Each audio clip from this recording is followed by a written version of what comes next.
read it twice as I did the last time. First on the hard copy and then through the video. We'll do it together. But it seems that we are having some problem with linking up at this stage. Can I request a short adjournment until we sort that out, and then we'll be able to proceed.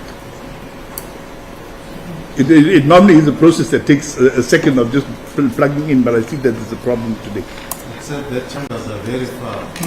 My Lord, I don't think it will be necessary for my Lord to get to chambers. But I've been waiting outside for too long, Mr. Mandela.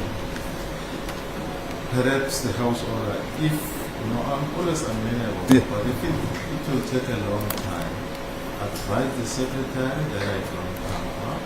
I come up when we are ready. As about to. But now you are saying I must wait outside. How long? I'm unable to predict how long it will take, my Lord, but we will be as quick as we can. It's all connected up by, for some reason they are not getting But the I signal. then wait outside. As for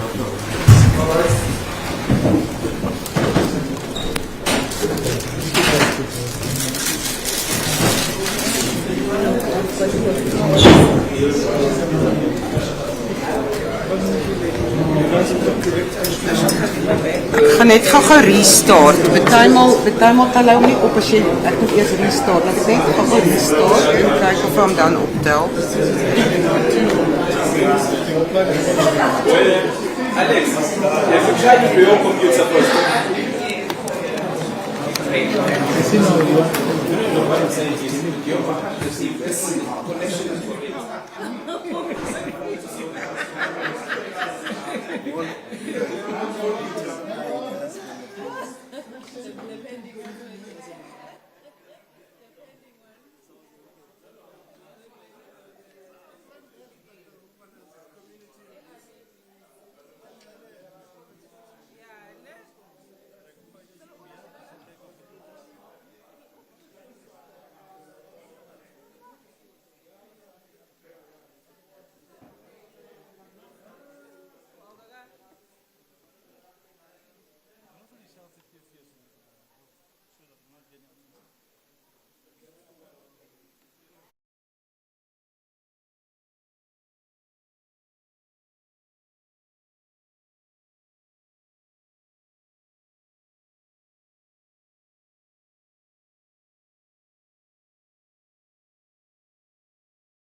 Thank you, my lord.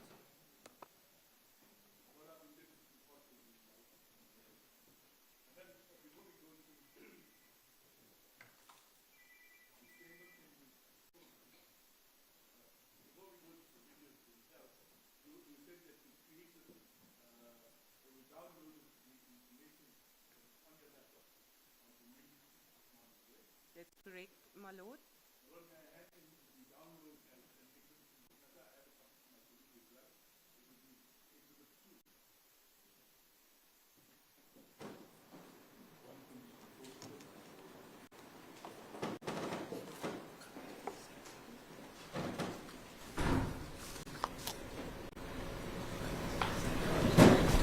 Ma'am, you have testified about statements that you made in the docket. I'm going to hand you two documents. They are A7 and A17 from the docket. A7 and 17 to the witness, please. Kim Khan.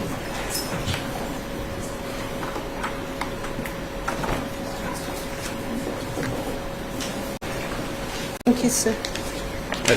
Ma'am, I have provided you with two documents. The one has A17 as a folio on the top right-hand corner. Do you recognize that document? That is correct, my lord. This is my affidavit deposed to on the 5th of August 2021. And then there is another one marked A16.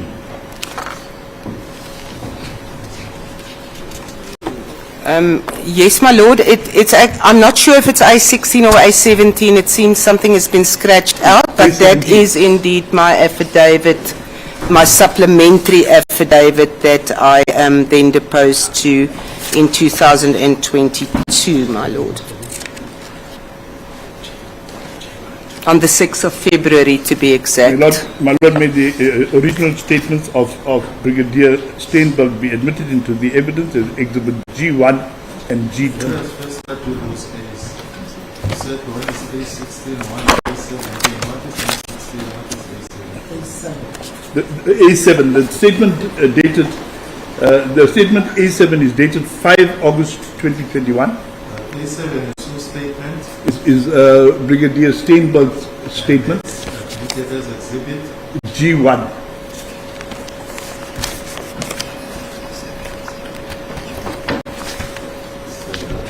Yes, my lord, as usual, we have no objection. But obviously, that is just to the fact that the statement is the witness statement, not about the relevance or otherwise of the contents, but we'll debate those issues later. Yes.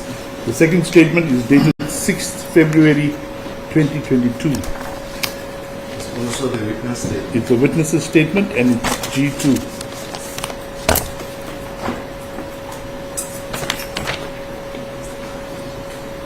G2. If the originals can be handed up to the court, please. No.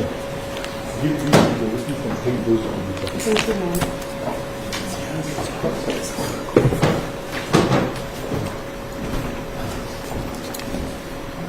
Okay.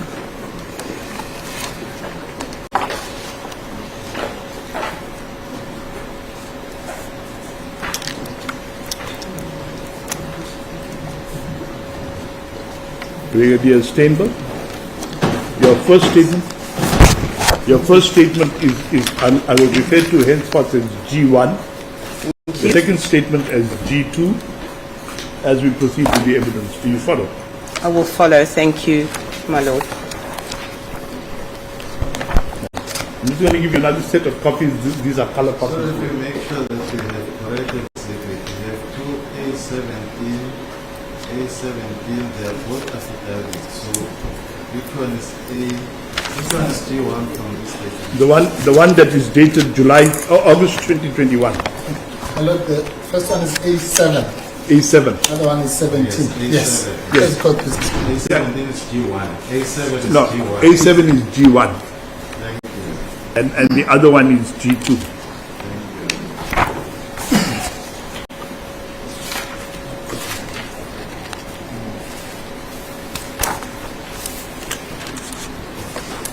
Ma'am, We are now at that stage where we are going to deal with your analysis and your interaction with the Twitter account of the accused, as you did in July 2021. All right? I want you to take us through, with the reference to G1,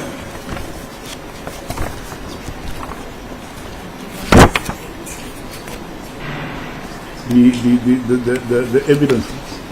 Ma'am, on the issue of the Twitter account, what steps did you take to establish that this is the actual Twitter account of the accused before court?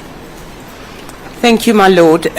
So there were quite a number of social media accounts in the name of the accused. There was a Facebook account with the name Duduzile Zuma-Sambudla, which were not viable to investigate as it didn't have much content. At that stage, I believe that it really wasn't the accused account. And then just the name Dudu Zuma had a number of pseudo accounts which really indicated that it would be not possible to identify that as the true account through an OSINT investigation or a open source investigation. And the Facebook account was also a private account, so no access could be gained legally or with authority. Then there were an Instagram account which had quite a number of photos of the accused, and I think that was, or I believe that was her true account, but the account had nothing relevant to this investigation. It was personal personal photos, intimate photos of the life of the accused, so nothing relevant to the account. There were then 3 Twitter accounts that stood out, 2 of which I have eliminated,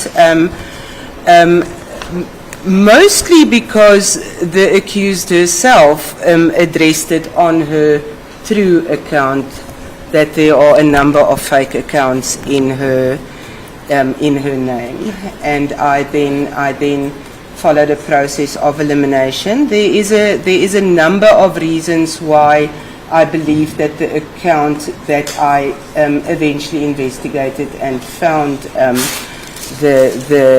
some evidence of the alleged offences on was the accused account.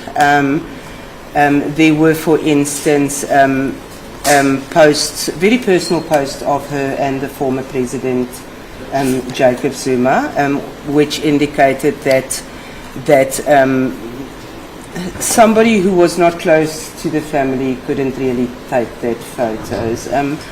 One of the issues that stood out on the account is a voice call that she made to the honourable former president, and it was an endearing phone call between her and her father, and very personal and very intimate, and obviously that's also nobody else would have access to that sort of material than the accused herself. And then there were, my lord, also a post by her where she basically dismisses some of the other accounts as being fake accounts in her name. The one, for instance, the name of the account or the Twitter handle.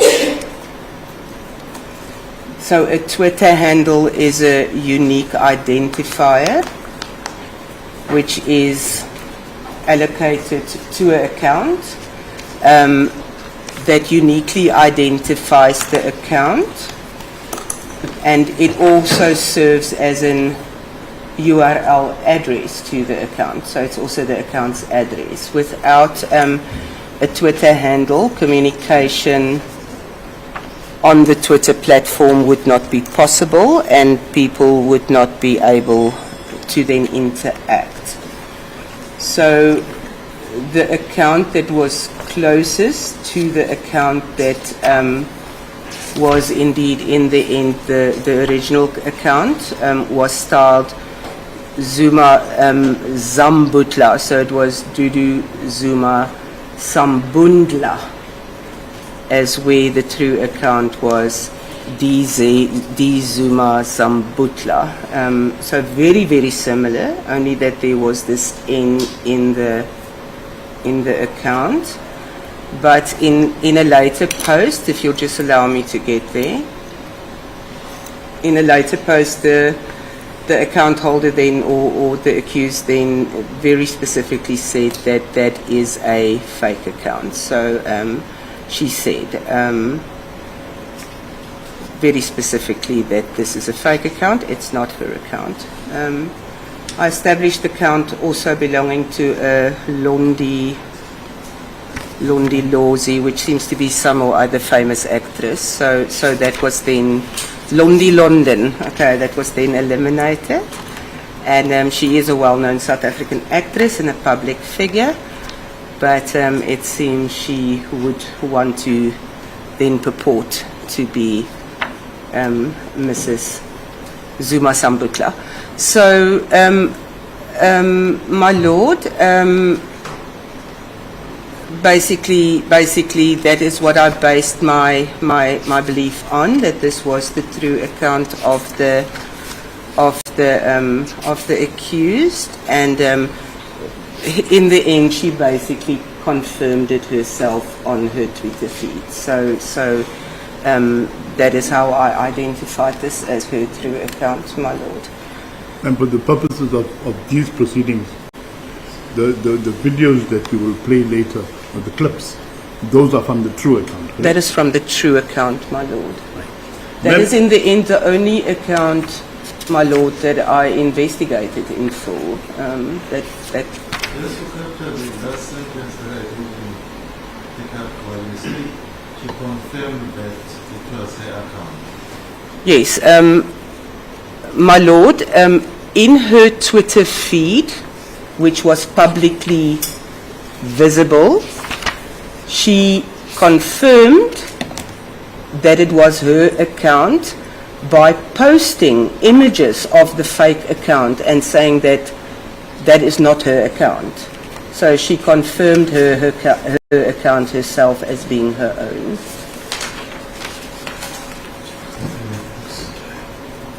What is the Twitter handle, ma'am, of the genuine, of the real account? It is at Zuma-Sambudla.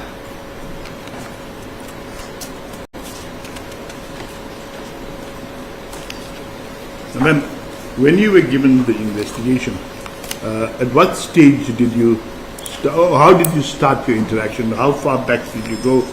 I want you to just place your methodology in investigating the tweets themselves. Thank you, my Lord. If I may just come back to the previous statement, because I think I just left something very important out now.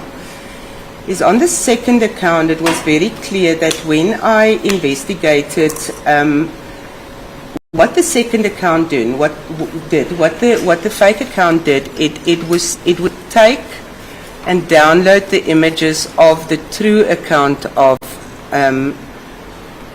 Mrs. Zuma-Sambudla, and it would then take those same images and it would post it on the public feed of the fake account. So when I examined the EXIF metadata of the photos on both accounts, the fake account in numerous occasions, not only with photos posted on the true account, but also in terms of the profile picture of the account, then posted those photos sometimes up to 2 hours later than what it was posted on the true account. So it was a clear indication that the entire account was cloned, and that then very, very clearly showed that the original account is the account where all these photos were posted first. For instance, on the fake account, this Zuma-Sambudla, okay, then said, follow my backup account at Londi London SA for follow back. So it was clearly a fake account it was not a true account of our accused. So in my affidavit, I broadly discuss how I identified the account, and I am not sure if that is in dispute. Ma'am, it's not in dispute. Now, I want you to focus on my next question. Thank you. The investigation itself. Now, you having established the accounts, you started the investigation. At what point did you start to interact with the tweets on the real account? Okay, so in my investigation, my lord, I basically first always identify the date on which an account is created. And in doing that, I manually search to the first post in the account.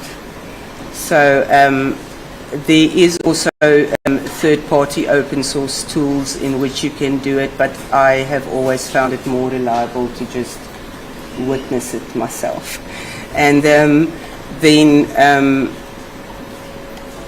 I went right back to the beginning of the account that was created in, I think, June of 2019.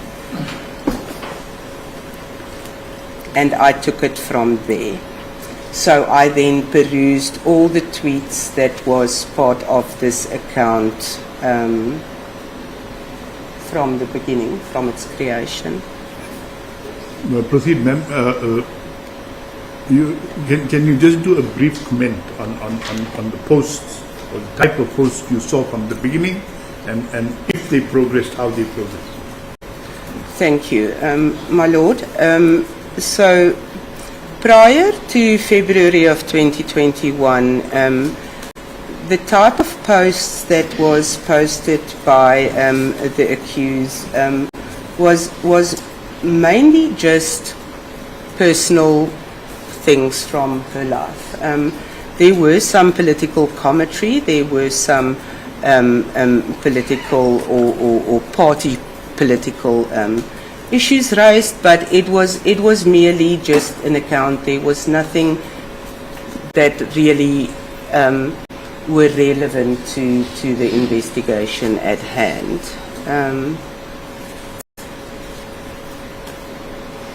That basically changed on about 3 February 2021. If you can, using that as a departure date. As a departure 3 February point. 2021 to around about the end of June Right. 2021.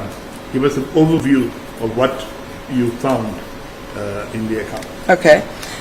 Thank you, my lord. So on 3 February 2021, there was a comment by the accused made on a comment by Mr. Julius Malema, with Twitter handle @Julius S. Malema, where Julius Malema tagged the former president, President Zuma, on his Twitter handle,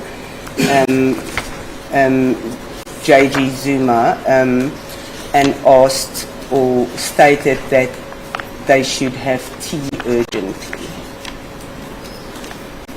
To which President Zuma then responded, and I do have copies of the tweets. It will come up there on the screen.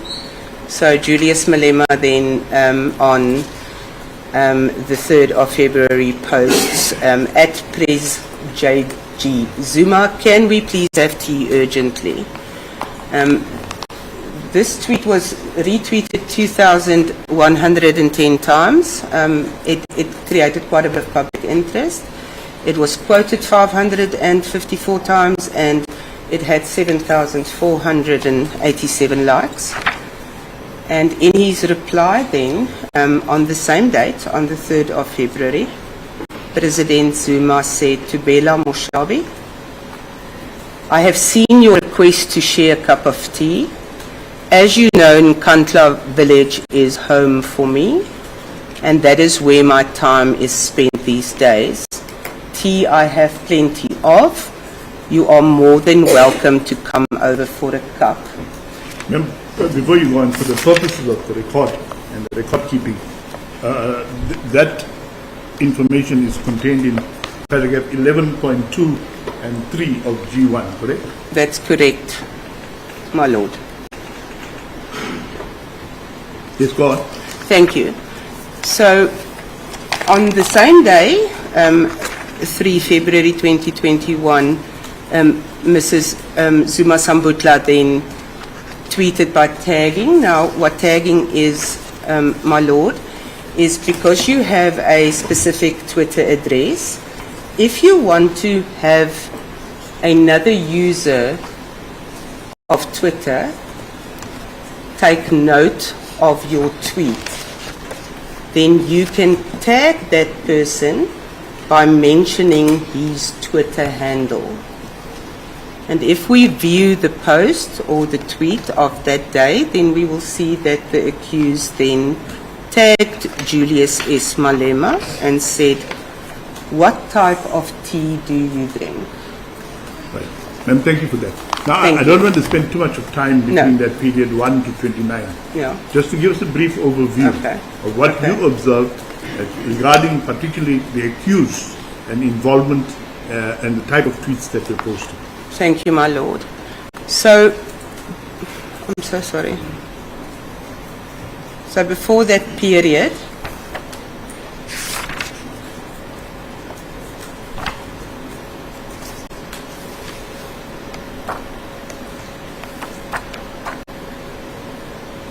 thank you.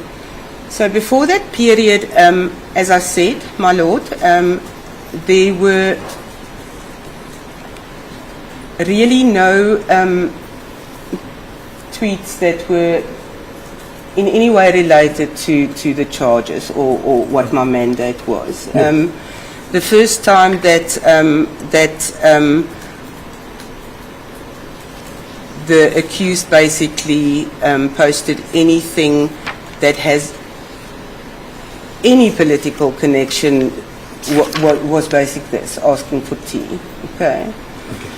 So after that, she then did a number of photos of various individuals and organizations meeting with the former president in what is styled the Tea Party. It was rather widely publicized in the media, and a lot. Let me put it this way. From February, and this is a period I don't want to spend too much time on this, up to the 29th of June, which is the next important day. Yeah. I want you to comment on the involvement, as far as the tweets are concerned, of the accused regarding comment on political issues. Thank you, my lord. So between the 3rd of February, right after the Tea Party, Yeah. up until the 29th of June, when the president was then convicted for contempt of court, the tweets were really becoming more and more urgent, but in support of her father, to gather support for her father. There were nothing specifically inciting, but that is basically where it started. So that is more or less the line of the tweets or the content of the tweet. She would make political commentary on the legal battles of her father. She would often comment and asking for support and saying how unfair she feels the situation is, and so on and so forth. And then she would often show photos of support. She would then, in that period, then also comment a lot on the freedom struggle and freedom leaders of the liberation and so on and so forth. So at that stage, my opinion was that this was used to gather support for her father. The 29th of June is an important date. Thank you. You start with that. All of the information regarding or your observations from the 3rd of February to the 28th, let's say 28th of June, are contained up to the end of paragraph 12 of your affidavit G1, correct? That is correct, my lord. Now I want to focus from the 29th of June onwards, which is the period for which the charge sheet refers. Thank you. We So, must refer then to paragraph 13 of your statement G1. that is correct. I have it in front of me. Thank you, my lord. Ma'am, as you know, the 29th of June is the date that the Constitutional Court found former President Zuma guilty of contempt of court, correct? That is correct. That is correct. I want you to take us from that incident, from that day, and I want you to relate them or deal with tweets posted by the accused thereafter. Yeah. So, my lord, the day after the sentence of the former president, where the Constitutional Court then basically gave a time period for which the president must then present himself to a correctional centre. There were no really relevant posts. It was more about the president himself. There were a lot of posts by other users. On the 30th of June 2021, which was the day after, the accused then publishes a tweet containing a video of a protest march. In this tweet, she uses the word Amandla for the first time. That was interesting for me because although there's not anything wrong with using the word Amandla, this is basically the first time that she used the word that was a bit more associated with the liberation. You know, maybe a bit more urgent. Okay. And then I did give an explanation just of what the word means, and that in the Nguni languages that it does mean power, and that the word was a popular rallying cry during the liberation struggle. But I'm not a linguist, my lord. It was just an explanation of Amandla and where to just because at that moment I noticed that for the first time it became a bit more urgent. It was urgent. You know, there was urgency to the tweet. Okay. Then, whilst we are on the subject of other languages, in your affidavit there are certain phrases or words mentioned in other languages. Yeah. Right? Do you know any other languages except English? No, my lord. I don't speak Zulu. But as an investigating officer, I needed to get at least just the gist of the meaning of a phrase or a word. And how did you do that? So I used Google Translate. Google Translate has a quite good translation into Zulu, although the Zulu that is provided in a translation from Google is very formal. It's a very formal form of the language. Yeah. But for my purposes as an investigating officer, that was okay just to get the gist of what is being said. Yeah. Okay. I can, however, not testify in depth on the meaning of a phrase. Let's proceed then with the tweet that you said was posted on the 30th of June 2021. Okay, so she then posted a tweet that loosely translated to English, and the space statement means, according to Google, comrades, the time to fight in this arena with mobile phones is over. And that was the first time, my lord, when I got concerned, because that was the first time that I understood it a request perhaps to say, let's stop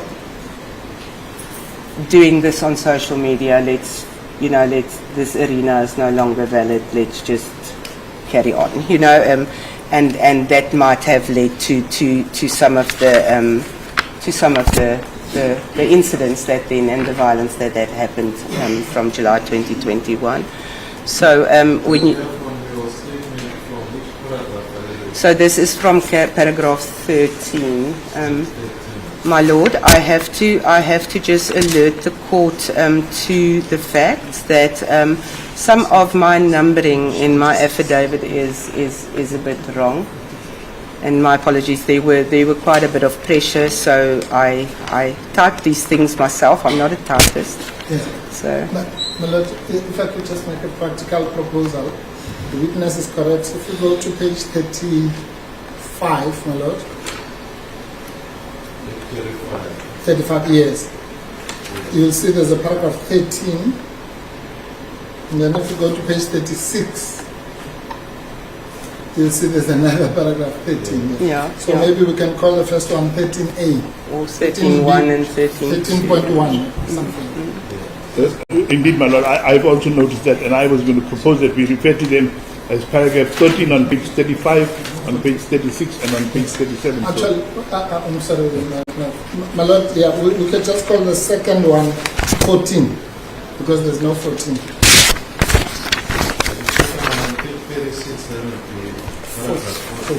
Let's go to this.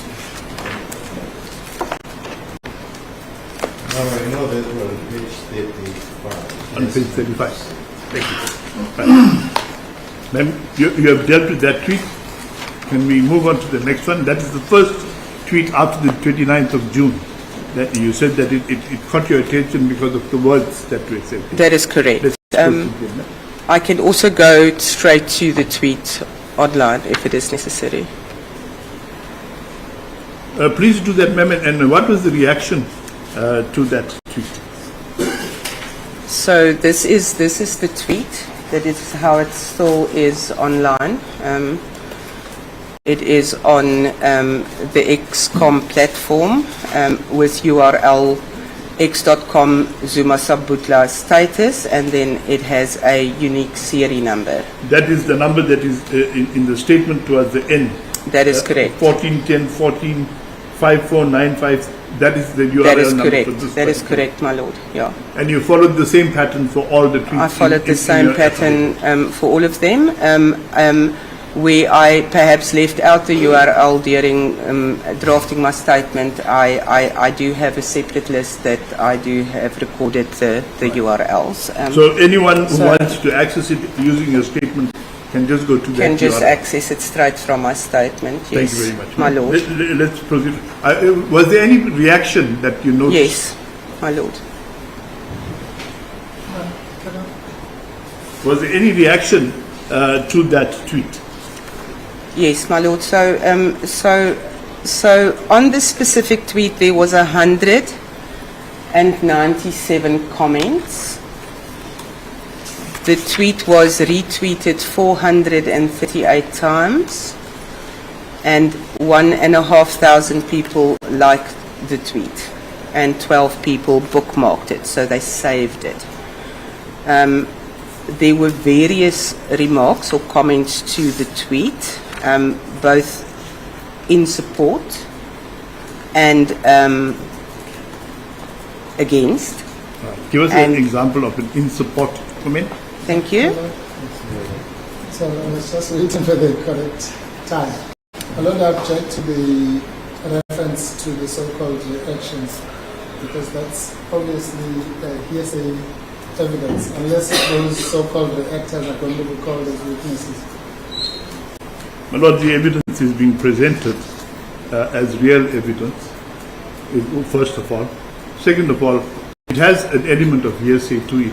It is not being presented, my Lord, as the truth of what was said. This is what is observed. A social media account, in a social media account, there are interactions and people respond or comment, add to So it. you're saying the value of those interactions are neither here nor there. They indicate the way the messages were received, or how people perceived the messages, without actually going into great detail. So, if you can clarify that, the issue is not about the value of the comment. The issue is about how many people commented. No, my Lord, it is clear. It is impossible for the state to call each and every person who commented on that. But the comments are there. I will deal with the authenticity of the comments in a few moments, or perhaps I should have dealt with that before the objection. But once I deal with the authenticity of the comment, and this, at the end of the day, it demonstrates the public reaction to what is in the tweet. Thank you, my lord. Your lordship's question actually puts the nail on the head. It's one thing, that's why I didn't want to object too early.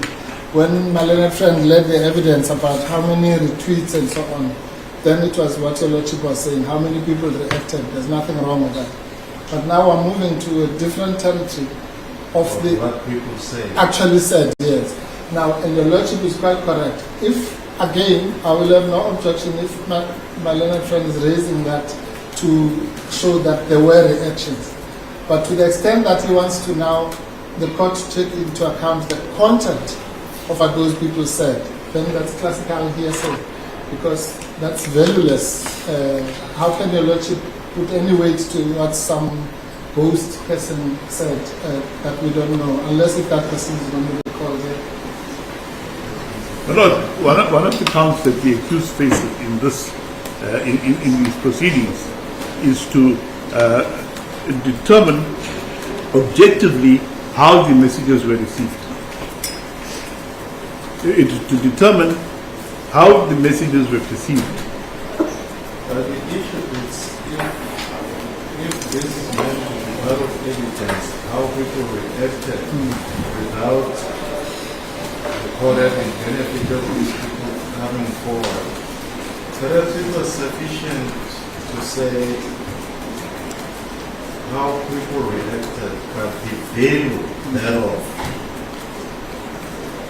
Then it's hearsay because these people are not. My Lord, hearsay evidence is admissible in certain circumstances. Admissible when application is done for admission of hearsay evidence, but it's not admissible if application has not been done for admission of hearsay evidence. But if you want to do application for admission of hearsay evidence, then that can be done. And even in that regard, a decision will still have to be made whether that hearsay evidence is admissible.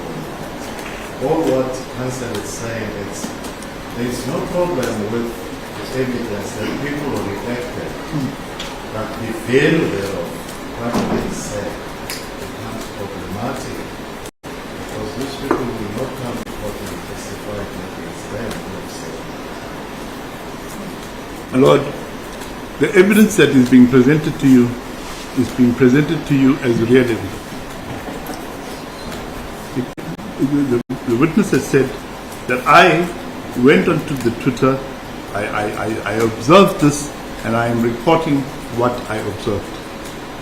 Perhaps we should not waste time about the value of this evidence, because for now it's neither here nor there.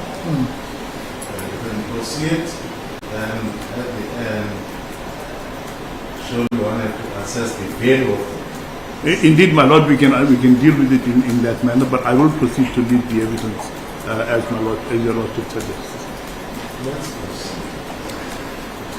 Yes, my lord, my lord, I'm happy with that for the sake of progress, on the understanding that at least our position, we're making it clear now that the value of the content of the evidence is zero.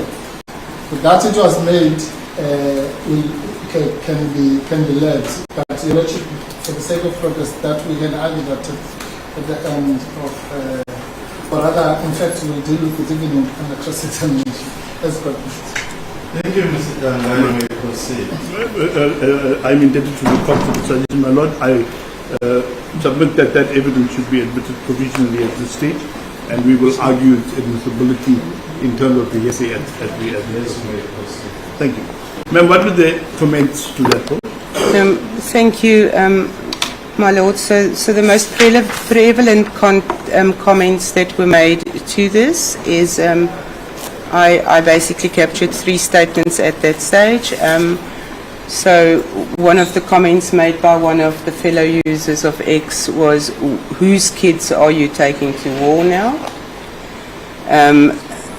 Another comment by a user was, there will be bloodshed in your family's name, good luck. and my lord, one of the users said, family men are asked to abandon their households and their families to go and die for the old man who is about to kick a bucket. So some of these comments were rather... yeah. My Lord, we'll just reinforce the no, Mr. Manu. Oh, Lord, I came here for inspiration. I wanted to take note of it. Malala, I'm glad that my opponent in this matter thinks he needs inspiration at this stage. Yes, my Lord, it's a level of... And reinforcement. yes. Thank you. We may proceed. Now, these comments that you've taken particular note of are recorded on page 36 of G1, correct? That is correct, my lord. Let's proceed, ma'am, with the next one that drew your attention. Thank you. So the next tweet that drew my attention was that on the 30th of June, the same day, the accused published a tweet containing another video of a protest march. In this tweet, she simply states Samandla, and she then and there are then various comments to this tweet. I will. Those comments are recorded on page 37, correct? That is correct, my lord. So I will read some of the comments, and then I can also show the original to the court. A Twitter user said, Comrade Duduzile Zuma-Sambudla, I thought that you were matured. Stop inciting violence. Stop playing with the lives of the have-nots. The people marching are hungry. Your father gave them nothing. If they get injured or arrested, he still won't help them. Grow up, please. Then there were a Twitter user that said, why are you posting old videos? Who's fooling who here? Daddy is a jailbird or Rata Kapa or Sarate? No video is going to save him. And then the video is available. On page 37. Yeah. So what was very concerning is that on this post there was a comment of a video. I'm just waiting for it to play directly from the internet. It seems that my lord, the reception here is not so good in court. So there we go, and it shows gentlemen with automatic rifles, then just posting this video on the road, couldn't identify where, and it says Akunyiwe once Kupele Ikala. I did not translate that. I am now reading from paragraph 14. 14. That was the one that we amended. Paragraph 14 on page 38.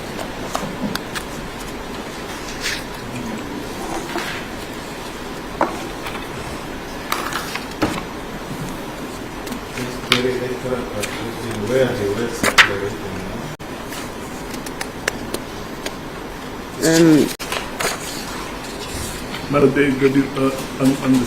In the middle of the page there is a video which appears to be a person in a vehicle, and above the photograph the words appear there. I see the video, but the words that she is reading. So in the second paragraph 13, which is now paragraph 14, my lord, which is now in my affidavit on page 37.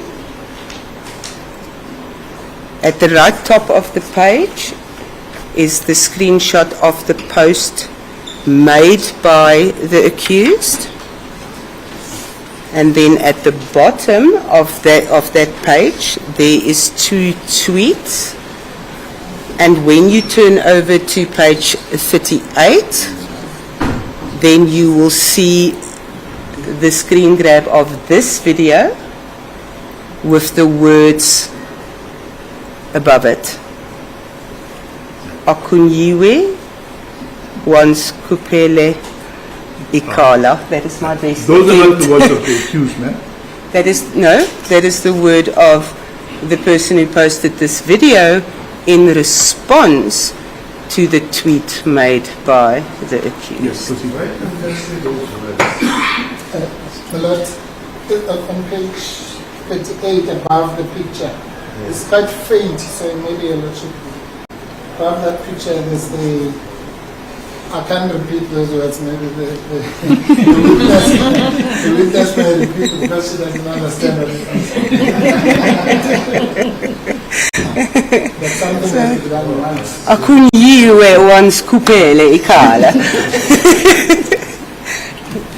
My apologies, this is no joke. Just for the matter of interest, ma'am, did you Google translate those words? No, I did not. I did not. Wait a moment.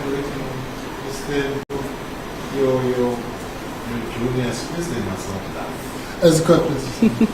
Otherwise, it could reflect badly. As if the only person who's serious is Mr. Wilson and Mr. Wolfen, right? The rest are laughing. The rest, as God I please. mean, ethical is not enough. Yes, ma'am. No. Thank you. Thank you, Malay. Yeah, and this, maybe your lordship can pardon them on this particular one. It was quite Thank you. striking. Ma'am, let's move on to paragraph. As soon as if I see only you were once prepared, Thank you, my lord. Yes, it would seem. So if you look on the TV screen there, my lord, then you will see on the original evidence, it is written right above the video.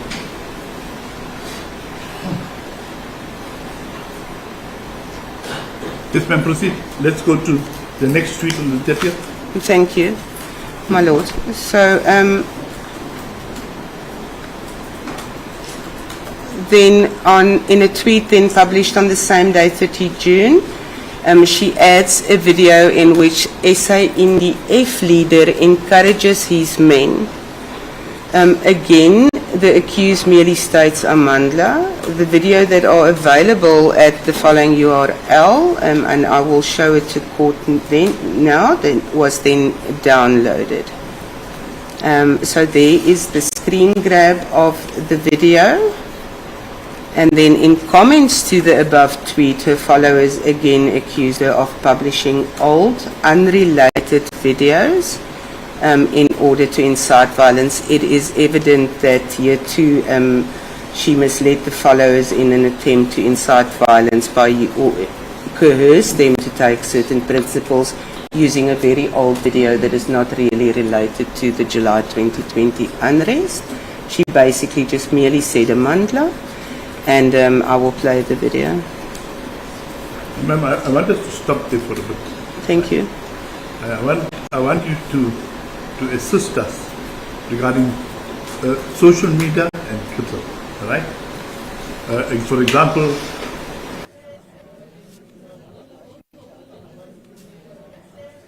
you understand, these issues were raised previously, and I did assure His Lordship that an expert will testify.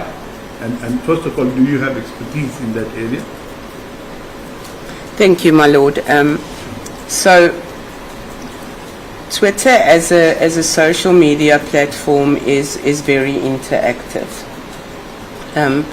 It encourages conversation, and it is used for that as well. It is a very popular platform in South Africa. For people or for citizens from all walks of life.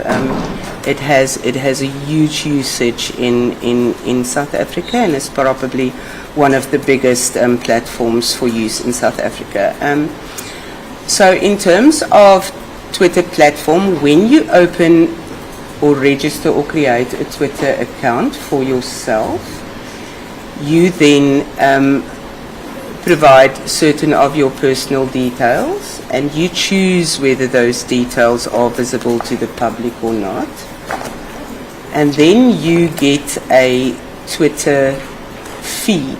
It's basically the closest description I can give for this is that you get your own book in which you can write whatever you want, and people can open your book and they can read what you wrote. And then they can also comment on what you wrote. So for each paragraph that you would write, they would then basically be able to respond to that paragraph in real time on the platform, and those responses would then be visible to not only you but any other users on the platform, or even just users of the internet. You do not need a Twitter account to view a public internet timeline or Twitter feed of a user. So when we say, sorry, go ahead, go on, thank you, I'll ask my question. my lord, so when we say that somebody published a tweet or they made a tweet, that would be the owner created data message that is placed on the feed, on the Twitter feed of that owner, of that user. So I would, for instance, say, I'm having a good morning. Okay, it's a data message. Then I may choose to then also add a picture to that message. I can upload a video file, I can upload a picture, I can do anything I like on my own Twitter feed. And it would then be visible to all Twitter users and any member of the public who goes online and searches on Twitter, unless I make that tweet private, so that it is not visible to other people. So a tweet is then basically that user-created data message that could be only a SABA article that is just words only, so it's only text, or there could be a picture attached to that statement. Just a few questions at this point. Now, once a person who has it, a Twitter account holder, decides to communicate a message through the Twitter account, they will post on their either words or pictures. Can we accept that, right? That's or words correct, and pictures. my lord. Yeah. Right. Now, that, according to what you said, is available to whom? Only their followers or just Twitter users in general? No, it is available to anybody who randomly accesses Twitter. So you don't have to be a Twitter follower of the person to see the tweet. Obviously, the algorithms of the platforms, my lord, and when we speak about algorithms, that is basically the encoding that pushes the relevance of the content of the platform, on the platform. Obviously, on any media platform, I will see the people I follow or the people who follows me's data messages or tweets first. I will see. On Twitter, there's actually two forms that you can view Twitter. You can either say most recent, so anybody that posts something you can see, or it will say, just give me a moment, it will say like what your followers, what they were doing, or who you follow were doing. So it really is a very open platform. There's no limitations as to what you can see, even if you are not a user of Twitter. The limitations only comes in, my lord, when a Twitter account is made private. So thank you. Does the Twitter, if I post something or if a user posts something on Twitter, does it automatically display it somewhere, or does one have to go looking for it? Look, if you are a follower of that person, then it will automatically display. You will automatically see it, and then you can go onto that person's feed and you can view it. But you can also view it on your own feed. It pops up. Understand it? It shows. If you're not a follower of the person, then you would probably have to go and search. You would have to go and search specifically. No, not even probably. You would have to go and search. It all depends on who you follow and how many followers you have. And then in terms of the algorithm, with the advertising and so on Twitter. It sometimes shows you content of users that you don't necessarily follow, but because they have the same type of content that the people that you do follow have, the algorithm then push their accounts to the front, and you will then see that. Yeah. So at the time of posting, if I understand it correctly, a person who is making a post can expect at least that the followers they have will see this post. Yeah, their followers will definitely see their posts. Can you place on record, for the purposes of this matter, how many followers did the accused have at the time that you interacted with her Twitter account? So at the time that I started investigating the account, the accused had 123,000, give or take, Twitter followers. So any post posted by the accused at that stage would have at least been received by 123,000 people. That is correct, That my is lord. the tweet. Yeah, yeah. That is now, if they are on Twitter regularly, and obviously in a Twitter feed, tweets gets older. Understand? If I haven't been on my Twitter account for more than a week, then I would physically have to go down the feeds to see somebody else that posted. That's basically it. If I want to see something specific, I would then have to search that person's handle and look at their timeline. Yeah. Thank you. But it has a very broad, it provides a very big platform for a tweet. And because tweets can then also be retweeted, so what that means is if you look at Sorry, any... before you go on to retweets, I'm coming to that question Thank you. next. Let's just deal with the tweet. I don't think the answer is clear from what you have asked. The question was, when you post to Twitter, everybody has access to it, so there was issue of followers. Is the Twitter available to all followers for somebody who want to see? Perhaps that is what Ma'am, I didn't get a clear answer. Thank you, my lord, and my apologies for that. The short answer to that is, when somebody posts something on Twitter, make a post on Twitter, anybody can see it.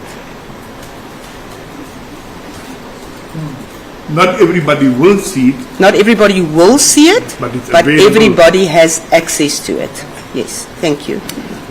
Now, ma'am, you've just touched on the topic of retweets, and I want you to take us through that, right? For example, we now have a tweet, right? If the poster posts a tweet, there's 100,000 followers.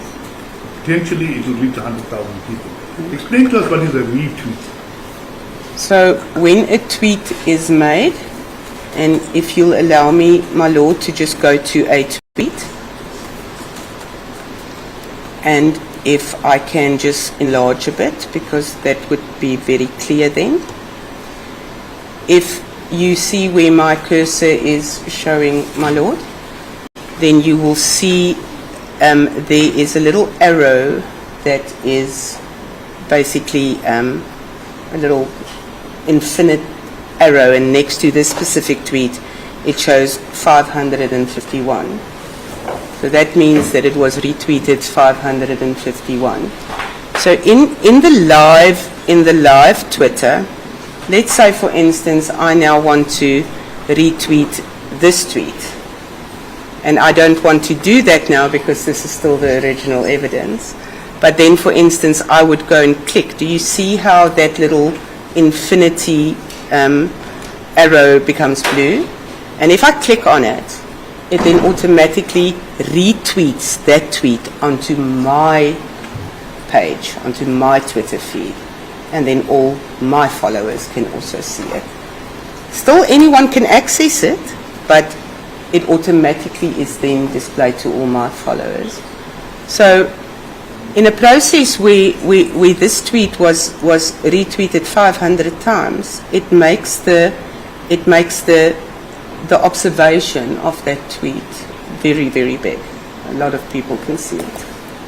So in other words, if I understand it correctly, once a message is retweeted, it becomes available to all the followers of the person Who is retweeted it? Yes, yes. It actually becomes available on the platform. It's just that, again, the difference between can you have access and do you see it automatically? Everybody can have access, but not everybody sees it automatically. Now, at the So end the algorithm determines that. Yeah. the point of what I'm trying to say, ma'am, is that when you post a tweet, you cannot control, once you've posted the tweet, how many people will actually see that tweet. The only way you can do that is by restricting who can see it, am I correct? Yeah. You cannot really control who sees it. You can only restrict as to people not seeing it. And the only way that you can restrict people from seeing it is if it is a private message. You make it private. And then you can determine who on your group of followers or group of on the group that you allow to see it, only those people will have it. Yeah, because then only your followers will be able to see it. If you have a private account, then only your followers will be able to see it. Can a message that is restricted by the original poster, let's say I post a post now, right? And I want it to go to 5 people only, so I send it to those 5 people and I restrict my distribution of that message to 5 people. Those people, can they retweet the message that I've restricted the number of people who must watch?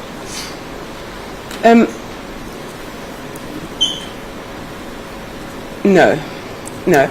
This is a little different than Facebook, because what you're actually describing is the Facebook method of sharing. So, no, none of your followers would be able to retweet content that you make private. And that would be based on the fact that you limited the distribution at the outset. Yeah, from the outset you limit the distribution. Yeah. Now, ma'am, whilst we're on that, I will come to my next question. Let's talk about likes in context of Twitter, right? What are likes? Okay, so in context of Twitter, it is merely just a short communication process. I see a tweet, I like it, I go and click the heart, it's liked. Not everybody that sees it likes it, but in this case, for instance, on the tweet we're viewing now, there on the screen, 1,700 people liked it. So anyone who receives the tweet has the option to like it or not. Yeah, anybody who receives a tweet from somebody they follow or one of their followers that is posted then on their feed and sees it and likes it can go and like it. Yes. There's no obligation to do it. It's by free choice. Do you like it? You like it. You don't have to. So the likes doesn't determine how, or it doesn't give evidence of how many people actually saw it. All it says is as 1,700 people liked it, at least 1,700 people saw it. At least. Yeah, thank you, now, my lord. Just so that whilst we're busy on it, so there's a clear understanding, a retweet also has the option of capacity to be liked, correct? Yes, my lord. It now, also has the capacity to be liked. A liked retweet show on the account of the retweeter or the original poster of the tweet? It will show on the account of the retweeter. So when one sees like in the context of this case, that would be followers of the accused who reacted to the post on her post, not about retweets, correct? Yeah, that is correct. But even me, who doesn't follow the accused, I'm not one of her followers, if I go and search for her feed and I look through it and I see a post that I like, I can go and like it. So even though not so much of it depends on followers, that's what I'm trying to say.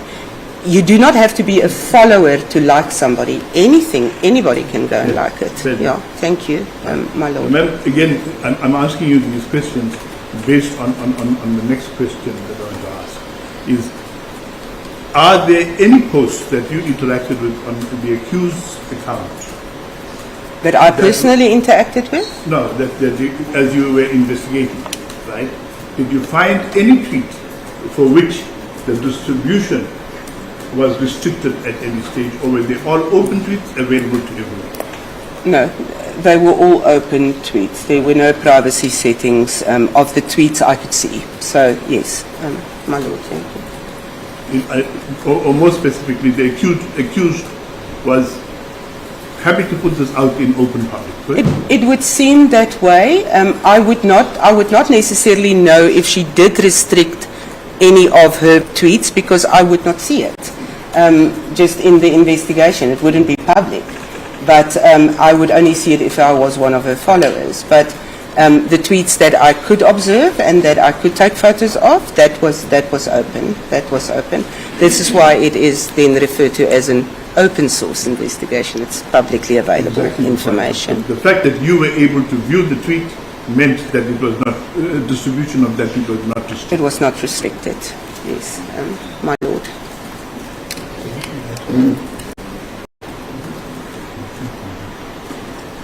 God will bear with me. All right. Now that we've established that, and we know what we're dealing with, these tweets, as you put them on, as you could have them in your statement, were not restricted in any way, correct? No, they were not restricted, my lord. Let's proceed then to continue with the tweets. Oh, sorry, Vice President. Now, when one does a tweet, right, is it possible to restrict communication? In other words, I see the tweet and I want to say something. Can I do so?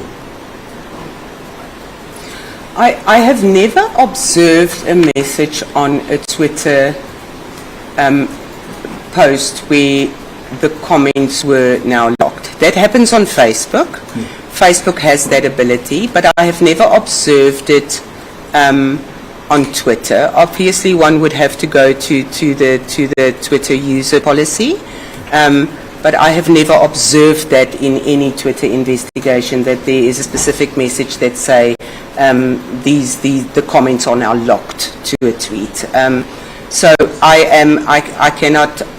don't have that information in terms of the user policies at this stage, but I have never observed it. It is, however, possible on other platforms. Remember, in the tweets of the accused that you interacted with, was at any stage, just for the purpose of the record, where communication or comments blocked or prevented? Not at all. Not that I observed. Thank you, my lord. Now, a person making a tweet in that circumstance, would it be fair to say that they would expect comment or reaction as communication from parties viewing, or they can anticipate that? Does my question need clarity?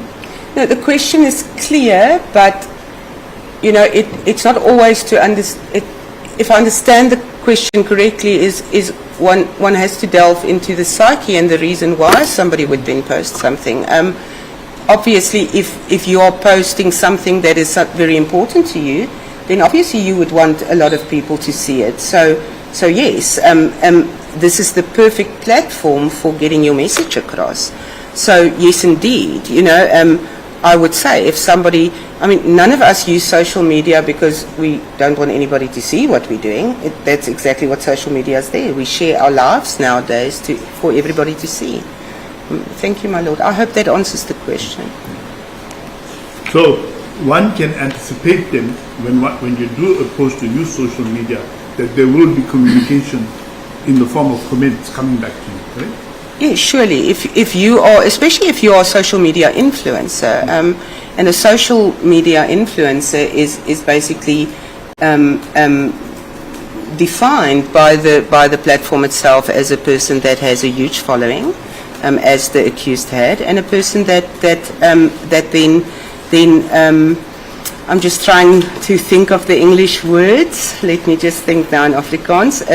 A person that will create engagement and live conversation and comments to a specific tweet. So yes. My lord. Is the accused recognized as a social media influencer given the numbers? In terms of her following and in terms of the numbers of engagements on her post, yes, according to what Twitter describes as a social media influencer, she is definitely a social media influencer. Remember, is it possible, just for the purpose so that we understand this concept clearly, is it possible for a conversation, interaction in terms of messages between a poster of a tweet and people who react by way of comments to be kept private? In other words, between those two people, or is this tantamount to a discussion taking place? No, this discussion, my lord, is public. It's always public, or it's also always viewable by other users. Access thereto is always available, unless it was privatized by the user. There is a function on Twitter for private messages, and it is the Twitter messaging services, which is then a direct message function, which then remains private. So often on Twitter you will see in a comment, let's use the example at Pete Pompey's, please DM me. So that means please direct message me, and then you can send a direct message to that user. That is private, but anything that you comment on a tweet is public, unless that tweet was made private. Yeah. Now, just so that we have a clear understanding of what we are dealing with here. A direct message from a poster to a particular person or group of persons cannot be seen by anyone else, correct? No, it cannot be seen or accessed by the public. No, it cannot. Neither can any response from that person be received or seen by anyone else. It comes back directly to the poster, correct? So a direct message or number of messages between people is not visible by the rest of the Twitter platform. So if one did post then a post on open Twitter, that would be a clear indication that they did not intend to keep the conversation private. That's correct. That would be the conclusion that one can draw. Now, ma'am, as an observer, and that's what you were when you went into, what you are when you go onto somebody's Twitter account, as an observer of the interactions by way of posts, between parties. Is that tantamount, or how do you compare that with standing and listening to a conversation between two people? Is it any different? It is no different from listening to a conversation, but it's got an extra element of it being recorded for everybody to see. So it's not just that you hear it or you read it. It's there. It's anybody can see this tweet and its responses. So yeah, it is not private. There's no restriction on it, and it's not just like listening or hearing a conversation. It's recorded. You can read it, you can see it, and you can show it to anybody. Right. So exactly, it has the added advantage, ma'am, that would you agree that it cannot be misquoted because it's there and it stays the same all the time? Exactly. Yes, my lord.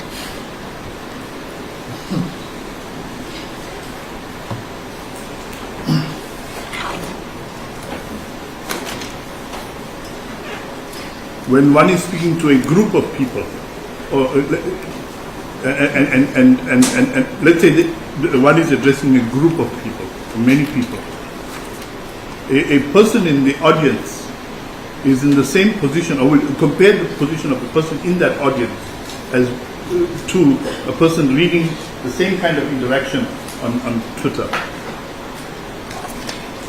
As far as information of the conversation is concerned, who would be in a better position?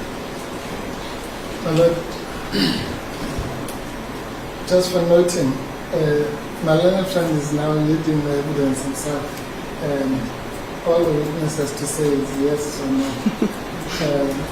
And I've been observing this for some time, just wanted to be noted. My Lord, my last question was who would be in a better position? I don't know how the answer to that can be yes or no.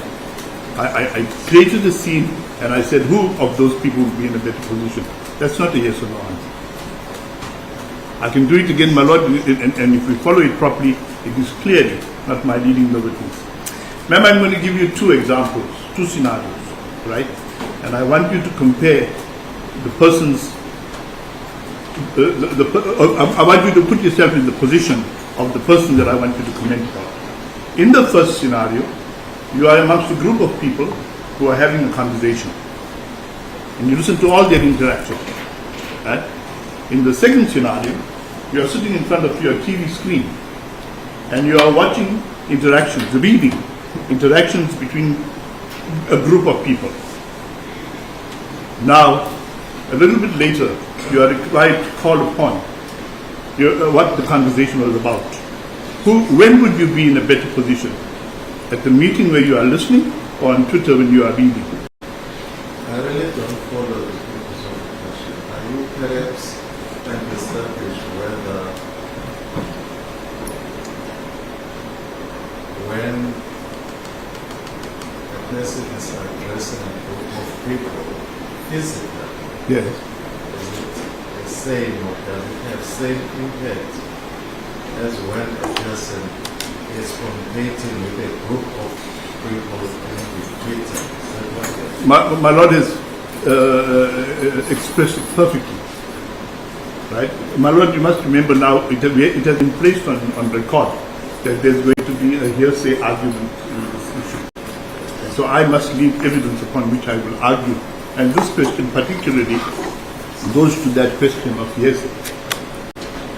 Right? But I'm leaving the witness now. I will argue the issue later. But it is a relevant question in the scenario that I find myself. So the scenario that you are painting to the witness, is it what I just said now? Or is it Yes, something- indeed. Yes, then you can proceed along those lines. As the court. Ma'am, did you hear his lordship's question? Thank you, my lord. I think if you will allow me without being led, perhaps I can answer the question just in terms of what I understand needs to be made clear to the court. If I sit in an audience and I listen to a lecture, and I even make notes of that lecture, it will always be hearsay evidence because I am not a first-hand witness to that account. It is as simple as to that. Please let us forget about further something.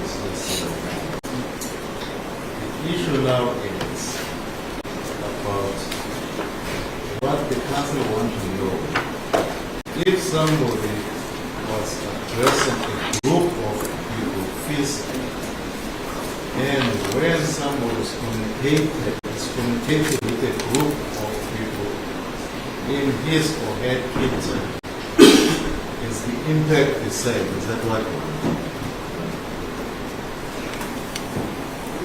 Is the impact, does the person have the same interaction with the conversation, either in person or on Twitter? Exactly. So for now, we are not concerned about whether those words are hearsay or not. If I understand the question correctly, my lord, and I have to be honest that it is a bit confusing to me, that if I listen to a conversation and I do not partake in that conversation, as opposed to being on Twitter and participating in a question or in a conversation where what I say is text, to me it would be better in a text format because I can go back and see it, whereas to a conversation you can never repeat it again. Thank you, ma'am. I am not sure if that answers the question, my lord. It does. I will argue about that later. Thank you. All right. Remember, we're dealing with the tweets themselves. Now that we know, we've dealt with those definitions, I want you to proceed from paragraph 15. Thank you, my lord. Oh, sorry, we've dealt with, paragraph 15 on page 30. Yeah, so in terms of paragraph 15, my lord, I already dealt with the video that was posted online and the screenshot of a group, or then a video. I took a screenshot of the tweet. The accused merely said Amandla, and it is then a video of a group of soldiers busy with some sort of activity. The tweet is still online right there, so the video can be viewed. Please take the video for now, ma'am. And it would then seem that it is some sort of military activity. What the exact nature of it is not clear. It doesn't seem to be war. So, okay. As I said, the accused merely stated Amandla. This tweet was liked by 208 people. It was retweeted 470 times. I'm sorry, there were 208 comments. It was retweeted 470 times, and it had 1,500 likes. How many people viewed that? Are you able to say? Yes. Well, I don't know how many people viewed it, but as there was 1,500 likes, we can confirm at least that 1,500 people saw it. Ma'am, if you have regard to page 39 of your affidavit, yes, there's a still of the video on the bottom left-hand corner of the still. yes. There's a number that says 4K views. What is that?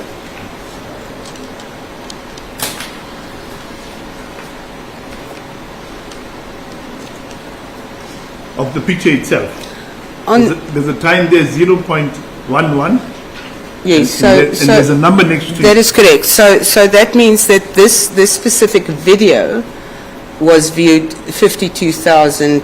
Is it 52.4K? So it's 52,000.4 thousand views that this video had. Which means that that was actually viewed by that number of people. It's not a speculative number.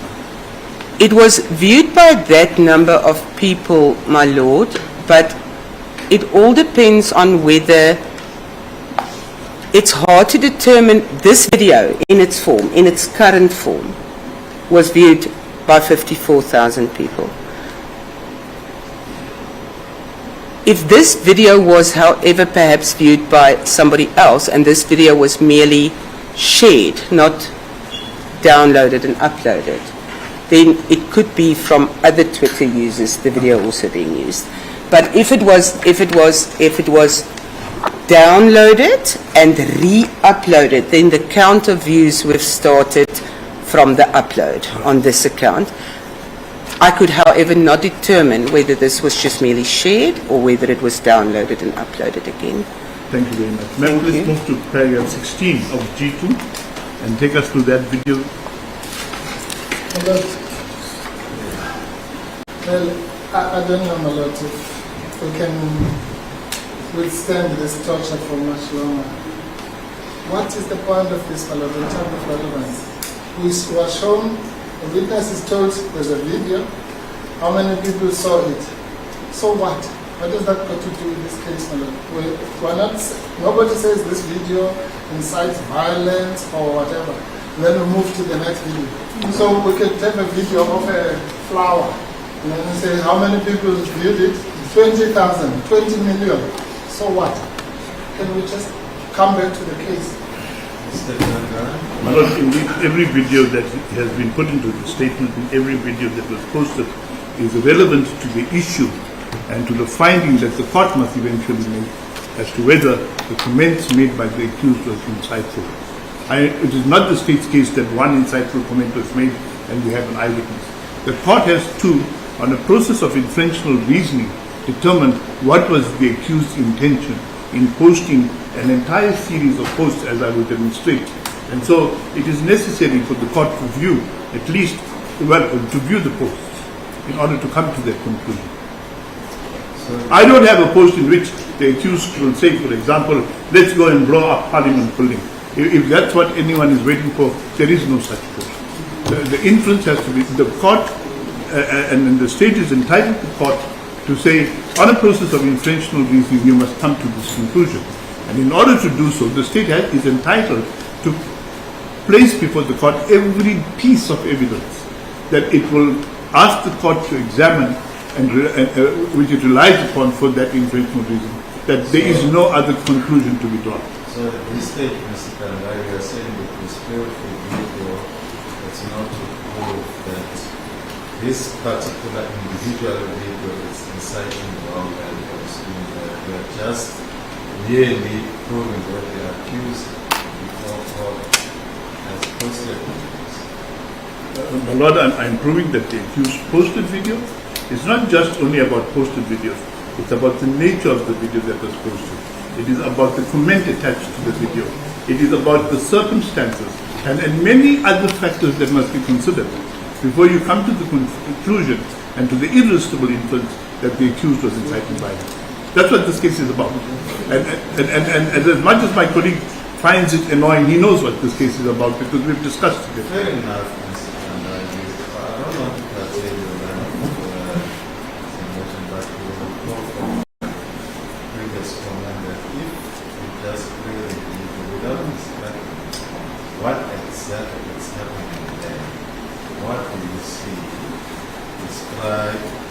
But having said that, for now I'll allow you to continue. Even if your learned friend is annoyed, I will allow you, as you have said. That's good. I will allow you to continue. Until we know what I think. My Lord, I am going to the point.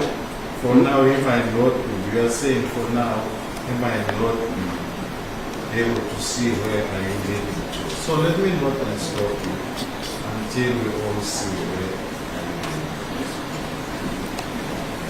My Lord, my witness did indicate that she requires to take So breaks. now we are, sorry? No, the witness had placed on record that she would require to take some breaks quite urgently during Is it proceedings. the time now? It's 5 to 1 now, so I suggest we go into the long adjournment and we'll come back after the long adjournment. Before we go to long adjournment. Thank you, my Lord. Yeah. No, I have nothing against the long adjournment, my Lord, but I don't know if it can be called in the middle of my objection. But anyway, my Lord, let me just say that when we come back, I have no problem with the objection. I mean, with the break. So that when we come back, hopefully we'll make some progress. All I'm saying, my Lord, is this. Everything my learned friend said now, in theory, is correct. But that is why I objected at the point at which he says, let's move to the next video. Because like your Lordship, I was waiting to see what it is about the video that was played that is said to have any bearing with this case. And nothing was done. Nothing was said that has any bearing to this case. We are told there's a video, it's played there, and then how many people viewed it? 50,000. Then let's go to the next video. If, my Lord, this matter goes on appeal for some reason, what is the appeal court going to say? What happened just now in the last 10 minutes? It will just say somebody was asked to play a video and they were asked how many times. To be fair to both of you, I made the ruling before. I want to repeat it. It is. The reason why you play a video is to give description what is happening so that the record exactly what was seen, and then that reflect the relevancy of the video. My Lord, indeed, I agree. The witness has placed on record what is happening in that video, what the words were accompanying it. That is the evidence that we are placing before the court. I'm not arguing the case now, I'll argue later, but I will rely on this evidence to argue. So the witness has already described what's in the video.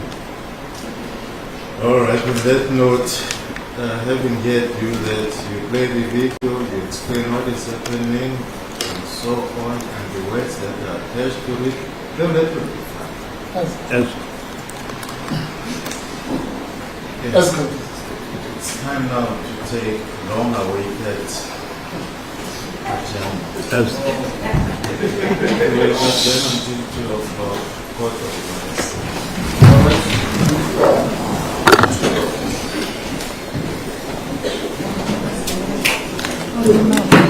Today, None of the technology wants to work here today. And you must not giggle, no? We must not giggle. But you see, instigated us to go to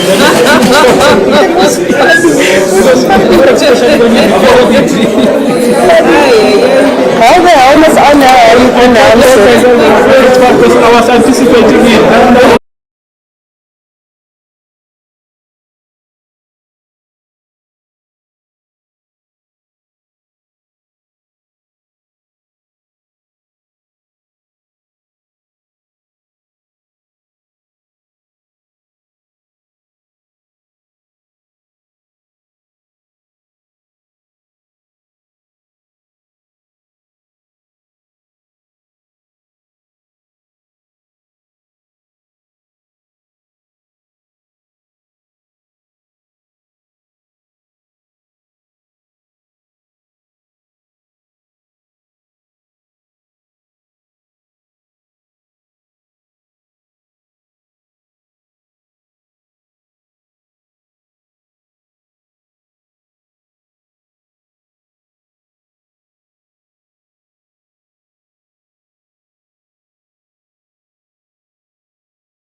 affidavit, and which I then took us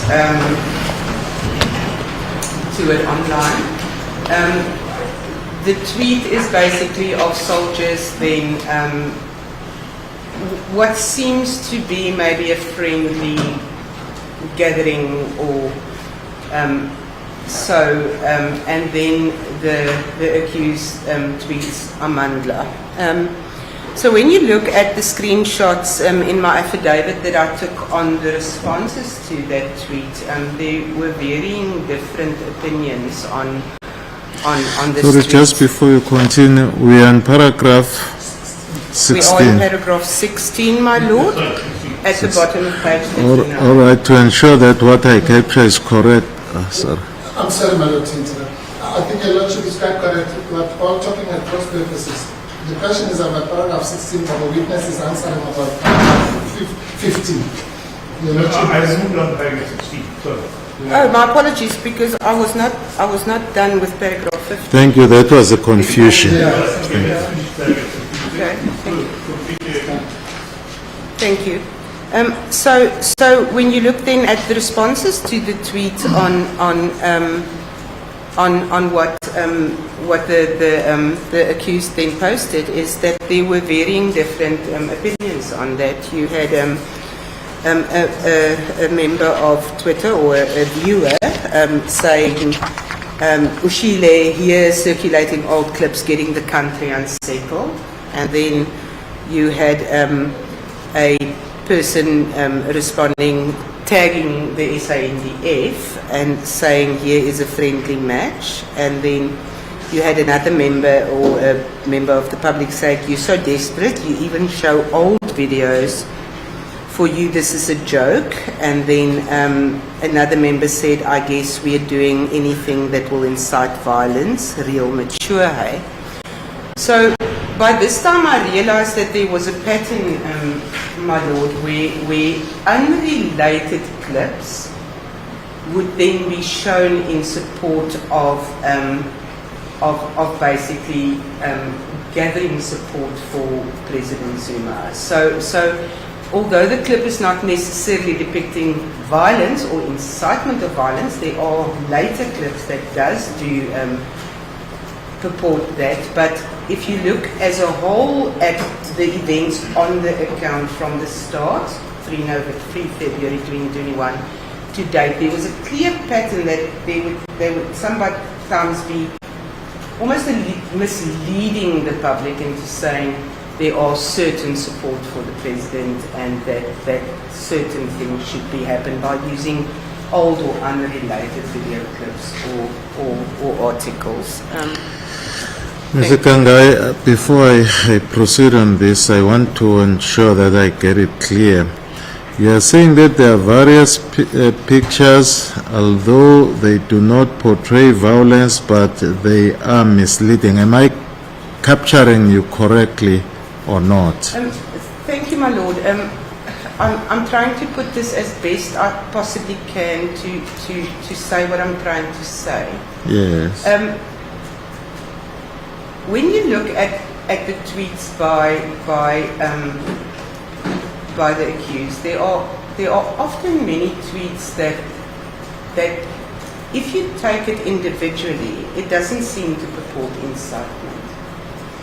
But if you look at the timeline of the Twitter feed and you see how there was an escalation from support, then calling for this fight no longer be fought on cell phones, for instance. I testified about that earlier, and then moving out of that arena onto the ground, and then going to showing, like for this, these are soldiers. So what the court needs to determine is what was the purpose of this clip. In this time period, under these circumstances, why to show soldiers, okay, and then say Amandla, which is a call for unity or a call for. So, although the clip itself or this post would not purport to be incitement on its own, if you go to 2 or 3 clips later, then there's an actual call for violence. So one needs to understand the psyche and what these tweets are used for. It is not a mere just a straight call for violence. It's a build up for support, definitely for support as well. But the fact is, there are actual tweets that calls for violence. Thank you, my lord.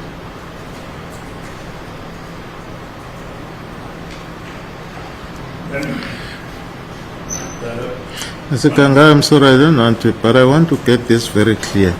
You are saying that the tweet a build-up for support. Yeah. Because it's very important that I record this My lord, correctly. let me explain as best I can. Yes. In the timeline of these events, on 25 October 2020, former President Zuma is summoned to appear before the Zondo Commission. He doesn't adhere to the summons. Then, in February of 2021, he gets summons again. He still does not adhere. Then on 3 February, there is the Tea Party. And from the pictures that were taken at the Tea Party and from what is posted on the timeline, if you can make no other conclusion, there was definitely a conclusion of there is now a togetherness. And if you think who was at the Tea Party, that it was basically a meeting of rivals, then you can conclude that at least there was some sort of decision taken there, although there's no evidence for it. But there were definitely a togetherness. Thank you, Brigadier. From my side, all what I wanted to know, then drawing conclusion thereof, it's another issue. Thank you so much. What I wanted to know is on the picture itself, just to record what exactly are you saying, is that the picture individually may not display violence, but it's a build-up support. Yes, So that is correct. what you are saying. That is correct. Thank My you. lord. Thank you. Let's move on to paragraph 16 now. The post on the 1st of July 2021, so page 40 of G1. That is correct, my lord.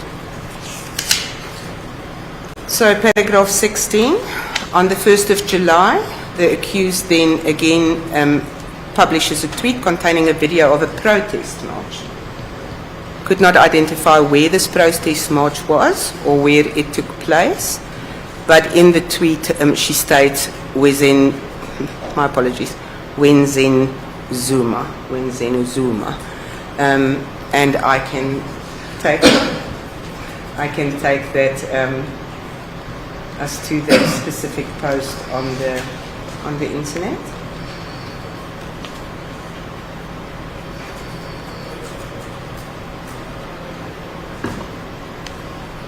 So there it is. It is a protest march, and although it is not clear where this march is taking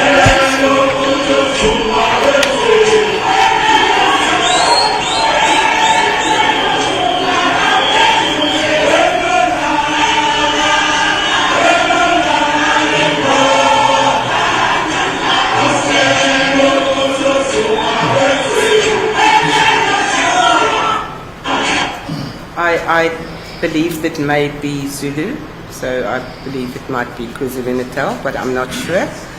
So this is a song. Yeah. Now, can you describe, just for the purpose of the record, what you saw in the video?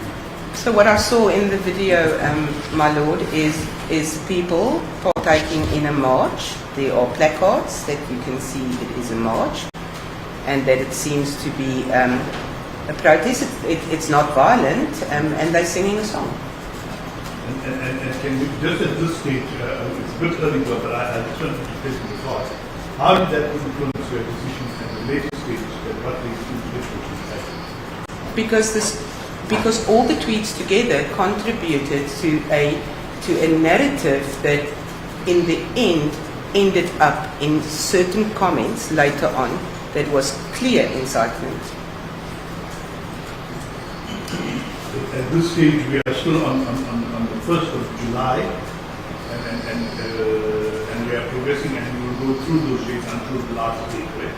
Yeah, that is correct. So on the 1st of July, I then also took screenshots of the comments to this tweet from the 1st of July, and one will then see that from our statement on page 40, the following comments were made by fellow Twitter viewers.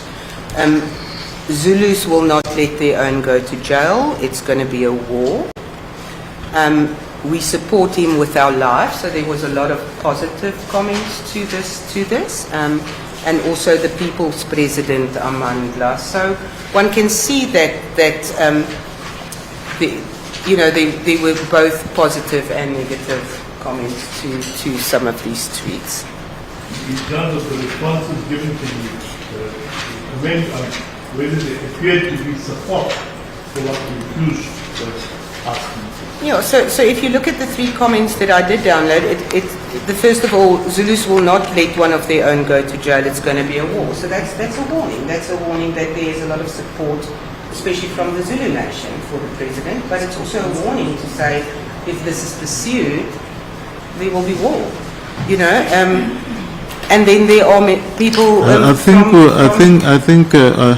I'm not at this stage, but I don't think the comment should be said is from Zulu Nation, because it's nowhere where it's stated. I mean, somebody said Zulu will not go alone, but is it not going far to say it was by Zulu Nation? My lord, the comment reads very specifically, Zulus will not let one of their own go to jail. It's going to be a war. The thing that the blockchain is trying to do is the comment of one person regarding the Zulus, not going to be okay. Except that Even if it was English, even it was Shangaan, or even it was anything, it cannot be attributed to. I apologize. No, thank you. No, don't worry. When it comes to the comments, I think what is very careful is we all state that is the comment of one individual. of one individual. That is correct. We must not generalize. Thank you. We must follow. Let's proceed. Is there anything else you want to add on that? There's nothing I want to add on that paragraph. Let's do paragraph 17. Thank you so much. Right. So This on- is the post that was on the 1st of July, correct? That is correct, my lord. This is a post from the 1st of July 2021, where the accused publishes a tweet containing a video of a weapon being fired in a crowd. She states protest march. In the tweet she states in a Zulu phrase that loosely translated to KwaZulu explosives, we are waiting for Umkhonto. What did you understand that means? I understood from this tweet that KwaZulu-Natal is currently an explosive area, and that we are waiting for Umkhonto, so that they are waiting for maybe a order or something from Umkhonto, and then you have a weapon being fired into the crowd. And if you look at the comments made to this video that I took, is saying posting a Brazilian video to avoid facing the law, your father spat in the face of, this family is trash. So in going back to the video, it is a Brazilian video. It's not even in South Africa yet. The video is shown in connection to a comment that says, or that I interpreted as, it is explosive currently in KwaZulu-Natal, and we are waiting for Umkhonto. And I perceived it as we are waiting for perhaps instruction or a word or something to Mr. Kangai, I will not really want to interfere time and again, but the description of the video, I'm still behind. What exactly is this video? I hear she's saying it's from Brazil or what? The witness is going, my lord, I'm sorry? we're going to take the video and place on the cover. Thank you. That's All what the we're, video yes. Informs her or advises her of the insight. Thank you, Mr. Kenya. Please play the video and tell us why it informed you as it did.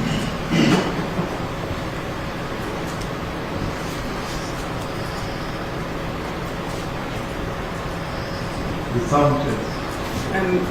There's no sound to this. Oh, I'm sorry, there is. My apologies. Just play it again.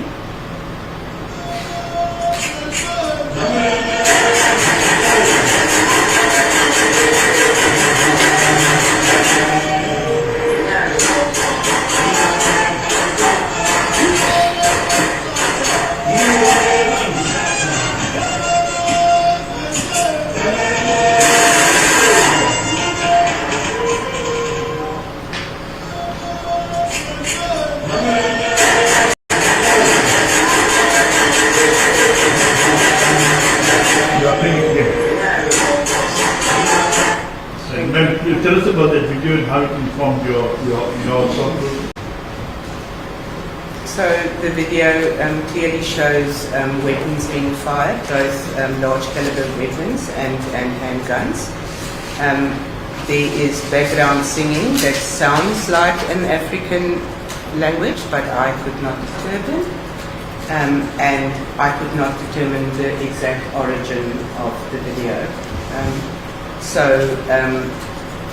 The mere comment that was made on this video translate to KwaZulu explosives, and we are waiting for Umkhonto. And then you have a member of the public saying that this is an old video from Brazil. So You were not able to establish I was not able to establish the origin of the video through reverse search. I could not find the origin. Proceed now to the next slide. Thank you.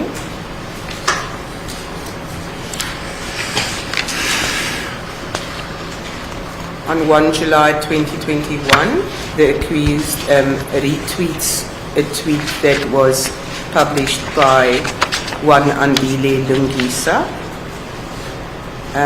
This is one of the accused followers, and he is a former ANC councillor in the Nelson Mandela Bay municipality. In this tweet, he states, judicial is under the control of white minority capitalists, or WMC. Ours now is to liberate ourselves, Jay-Z, and then there is a Zulu phrase. And then it needs to be noted by the court that although this tweet was not produced by the accused herself, this is not user-created content. This is a mere sharing of a post or a retweet of a post by another. She just merely did that on the 1st of July. She just retweeted, plain retweeted, no comments, no nothing. But then on the 2nd of July, the next day, she then tags this comment by Mr. Andile Lungisa, and she then posts a picture, a word picture. It's called a word picture, where it's a picture of a phrase, and then this picture reads, "Take the day off from being the bigger person and choose violence. You deserve it." And that is then posted in reply or in comment to the post by Andile Lungisa. Ma'am, I want you to using this tweet, explain how it informed you as in your interpretation of what is contained in the accused. I will speak specifically about the tweet only at this stage. So there is a poster essentially posted by Andile Lungisa. The poster reads, "No justice, no peace. 2021, a year to remember, and then the judiciary is captured." That's what the poster reads. And to this, she posts a picture message to say, "Take the day off from being the bigger person and choose violence. You deserve it." So, taking into account the train of her feed and the posts that have been posted up to now, the gathering of support, a tweet then to say we no longer fight on our phones, we need to get out of that arena. You have a post that says we are waiting for Umkhonto, and then you have a post that says take the day off from being a bigger person and choose violence, you deserve it. So in terms of that whole train, to me this was inciting to violence. Thank you. Now, you've interacted more with anyone of us here. Tell me, in terms of like a direct reference to violence, this would be the first tweet of this kind. This would be the first direct reference to violence, my lord.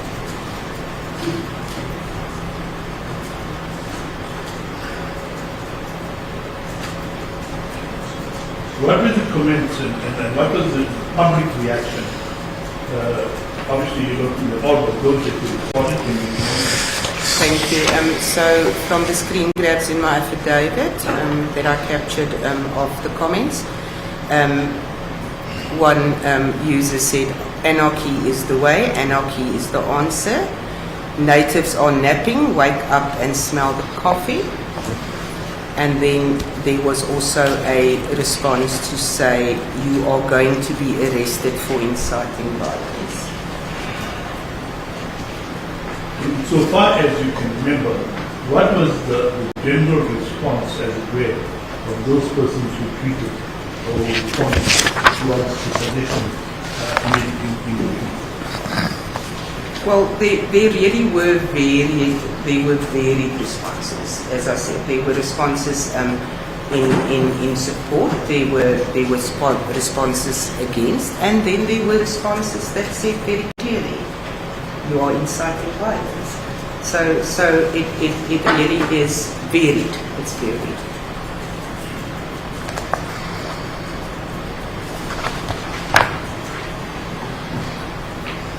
proceed, ma'am.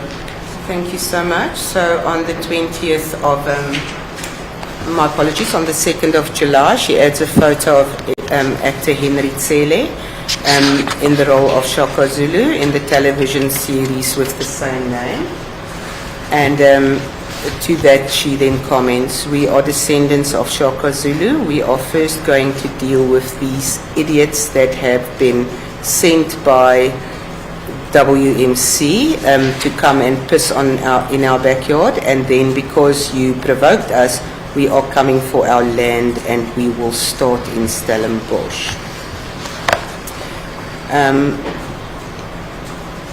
So, how this affected your or informed your opinion of what was transpiring? So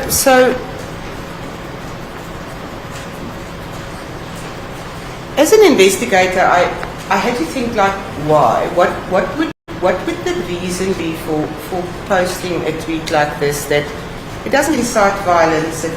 It's actually quite a proud tweet, but it is in a specific moment of time that could contribute to something bigger. And at that stage in the media, there was a lot of claims being made that there is a tribal, aspect to this whole issue, and I just thought that at that stage, maybe this could be a call or using the pride of a specific group of people to gather support for either,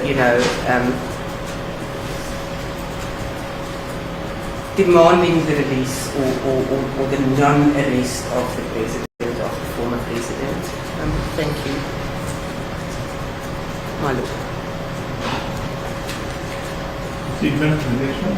Sorry, 21. Yeah, so there were comments. Sorry, comments first. Thank you. So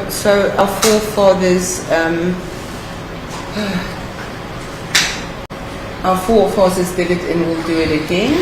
And then there was another reply, and there's a white farm, or there's a wine farm in Stellenbosch that I'm already eyeing, and lead us to do, we need that land. So very much the land issue, which is a very real issue in this country, came to the fore, during this gathering of support. May I continue? Yes. Thank you. So on 2 July 2021, she publishes a tweet that contains a video of Mem singing outside a hostel. In this she states, Pumani is in Lean. I hope that is good enough pronunciation. Let me show the video.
So I'm going to stop there. Sorry, I just stopped. Thank you. Yes, I'm still waiting to hear what is the rationale for playing. That was a very long video. No, it's just the same. Now, please explain what that video is about and how it... Thank you, my lord. My lord, thank you. It is obviously a group of people singing a song outside a hostel, what purports to be a hospital, or a hostel, or perhaps a flat, apartment building, it was interesting that there were comments in terms of this video, and obviously me not understanding what was being sung, is that the first person asked a very pertinent question to say, how did we allow white folks to get away with so much in South Africa, like how it really is painful to see scores of blacks suffer in their own land. This hurts deep, and that is a very, very relevant statement. And then another member of the public saying law enforcement agencies should act against you for inciting chaos. So again, is this explicitly depicting violence? No, it's not. But what was the intention from the accused to post this in that specific time under those specific circumstances? Thank you, my lord. Let's move to the next video, and most particularly how it affected we will play a video. What I want you to focus on is how it affected your analysis of what is going on and how it contributed to your final assessment of what had transpired. Thank you, my lord. So in terms of paragraph 22 of my statement, page 46, in a tweet on 3 July 2021, the accused again propagates by what I seemed as an attempt to bring tribalism into the narrative by stating on a video of former president participating in traditional mock fighting. And she merely stated the Zulu boy. And then what was extremely interesting, my lord, is that there was then a comment to this specific video. If you'll just allow me to just play the video, of course. What is significant? What is the significance? Let's just play the video. So, as I said, to me it would then seem that there was a call to a specific group of people to just take note that this is a Zulu boy, this is a Zulu boy. Understand? And then there was a comment to this post of a person posting firearms, rather high caliber firearms. It is on page 47 of my affidavit. And please describe what's in the video itself. okay, thank you. So in the video itself, it is President Zuma in front of a number of men dressed in a combination of traditional clothes and modern clothes, carrying shields, which is associated with the Zulu nation, and are basically carrying the necessary sticks or kiddies or not kiddies, and I don't know what to call it, but it's like mock playing a fight. It's like a mock playing a fight. It's not an actual fight, it's just a mock. What prompted you to include that particular video in your statement? And how did you inform your decision regarding what you were called to do? Again, in my opinion, the accused was masterful. She was masterful in using social media and using every single narrative to her availability to gather support for the president. She called for the pride of a specific group of people, if I then may not name the name. Okay. She showed with what is essentially false videos, a false narrative, videos that has got nothing to do with the issue, to say, rise up and fight for my father. She used everything that she possibly had up to that point to gather support.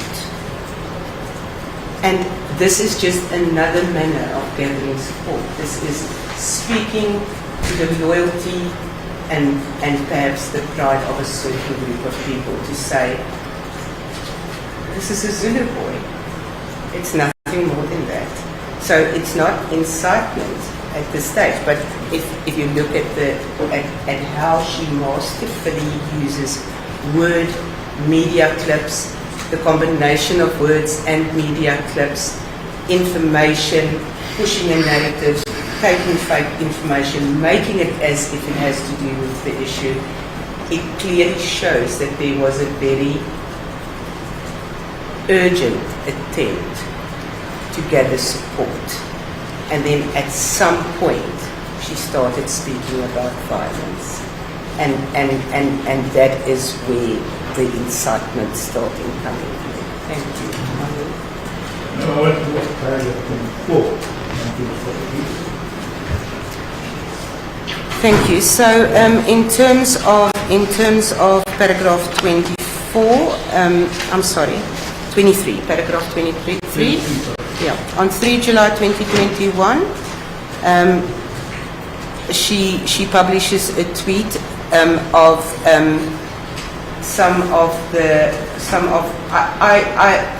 I had the idea that this was actually now at Umkhonto because prior to the arrest of the former president, there were many. Can you just focus on what is before us now? This Okay, thank you. what is this actually? Okay, I just said that in trying to describe what is in the video, to say I think that this footage is from Umkhonto. So what? How can you describe this footage? I am going to show it to the court, my lord.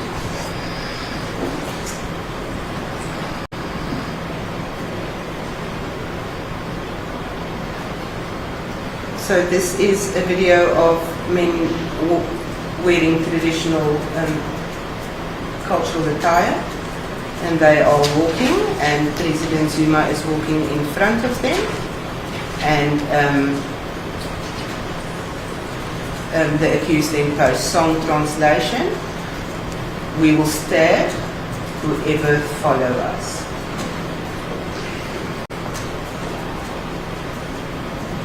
So to me, in my interpretation, this means that exactly that. We will stab whoever is following us. So if you are following us and you are trying to ambush us, we will stab you. To me, that is just what it meant. So, what is to make that?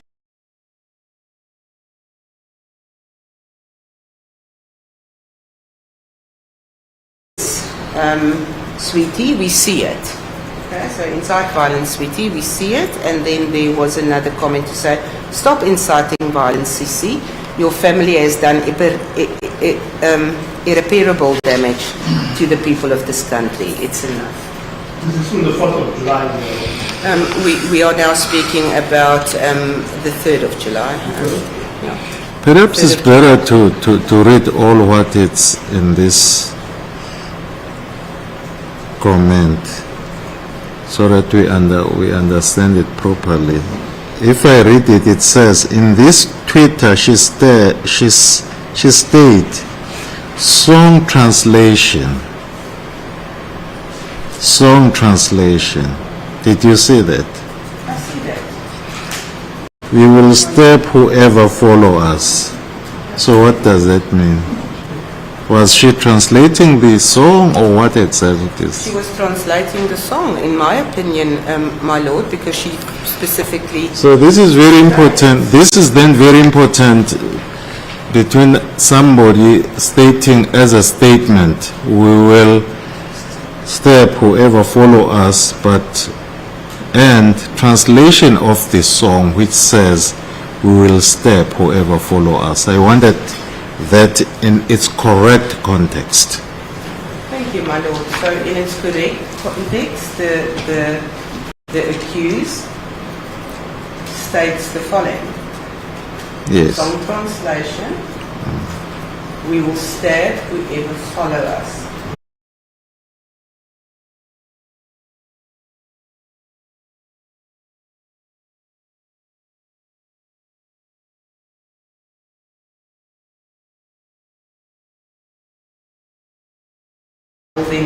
If the prosecutor want you to do that, knowing what you want to achieve, I leave it in your hands. Thank you. What is your So my interpretation is merely the following. Here is a song being sung, saying, according to the accused, that it means we will stab whoever follows us in a time where there was a lot of uncertainty in the country, and by then already there was a lot of support being gathered for the father on his legacy. So my first thought was, what is the intention of these words? What is the message behind these words? And my interpretation at this stage was exactly what it said. We will stab whoever follows us. Why should you do that? Up to now, in your interactions, we were talking about a particular phase. We spoke about 3rd February to 28th June. You said that the posts demonstrated further more involvement in issues. Yeah. So between 3 February and 29 June, the posts were only an urgent call for support. There was no reference, even from songs or from pictures or from anything that could even infer that there is a call for incitement. Nothing. It was nothing. It was merely a call for support. Now, from 29 June. From 29 June until... So then you can't talk spontaneously. Prokatia, can you wait once the prosecutor posed the question and then you respond? I have a very specific question what I want to follow. On the 29th of June, up to now where we are, right, as we progress today, all the posts that you referred to, what thread were they in connection with?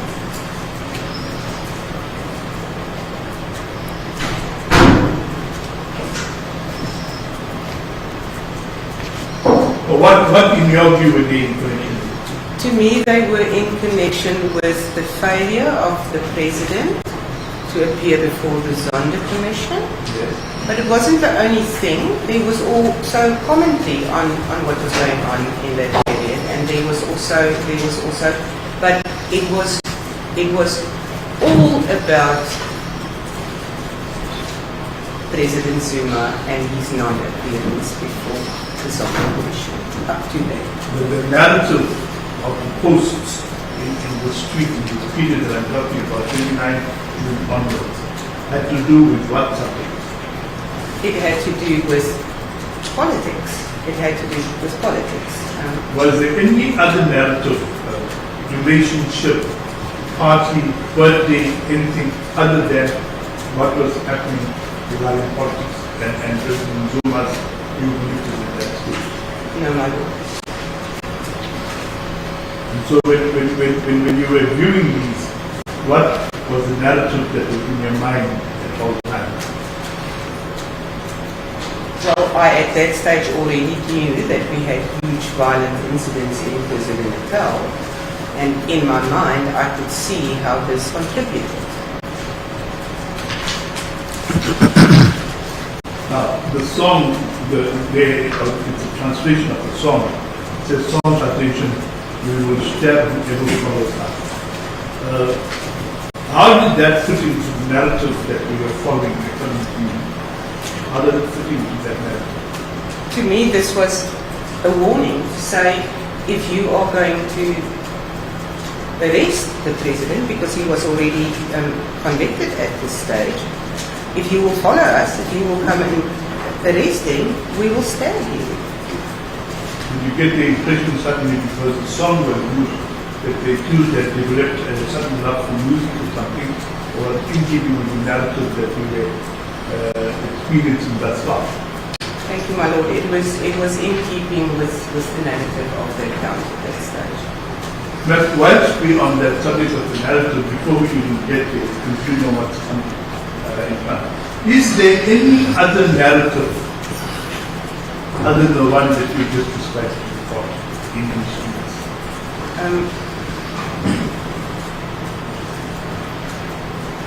My lord, there were no other narrative, because in what I witnessed is that everything that was said in that period, especially after 30 June 2021, was aimed at getting President Zuma not to go to jail. And then after he was arrested, to get him out of jail and to force the hand of government to ensure that he does not either go to jail or then not be arrested and then be released. There was in my mind nothing else. All comments was in my mind and following the narrative, and at that time used to bring that about. Even if the comments were not direct incitement of violence, or if it was even about land or white minority capitalists and so on. Will the existence of a single narrative affect your interpretation of the speech anyway, and if so, how?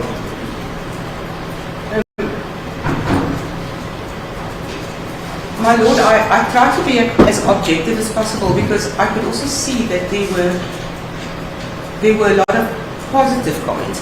It wasn't all bad, you know. But the fact is, it's not only my impression that made me conclude that this could be incitement to violence, and that in the end, by 3 July, 4 July, 7 July, it was also the comments of the public. So just as the message was intended to then gather the support, and in the end ended up in violence and the process of incitement, a large part of the public also perceived it like that and would say straight, you are inciting violence, you should be arrested, you are creating chaos and instability. Thank you, Marcus. On your observation of the comments, would it be fair to say that there were people who supported what you were saying? Yes, there was people who supported what she And was would it also be fair to say that there were people who opposed what you were saying? Yes, there were also people who opposed. And going back to Exhibit G1, and I want you at this stage to maintain a mindful eye on Exhibit G2 as well. Right? Because you will recall that you testified that Exhibit G2 was a supplementary statement to Exhibit G1. Right? That is correct. And then you make further comments on some of the posts that you made in Exhibit G1 and Exhibit G2. That's correct. So we are going to try and get all of that evidence on the record in one go without having to go through all the statements again.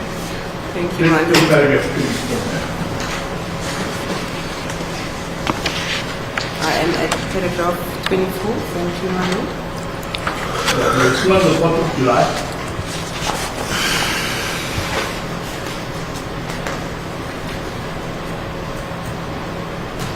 So on 4 July 2021, the accused publishes 3 consecutive tweets. 2 tweets contained videos of motorcades on their way to Umkhonto, and the third contained a video of former President Zuma on a stage in front of singing supporters. The videos were downloaded and saved. And then I took screen grabs of each of the videos and I placed it in my affidavit, and I can show that to court. And then I want you to describe each of them one by one. I see marking 24, 1, 24, 2, 24, 3. That is correct, my Lord. I did not elaborate in my affidavit on these videos. The first one is then a post of a number of vehicles on a road, and the accused then states all roads lead to Umkhonto, Amandla.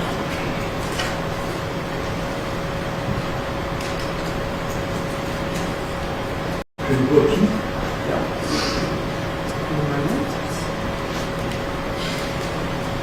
I will play the next video to the court.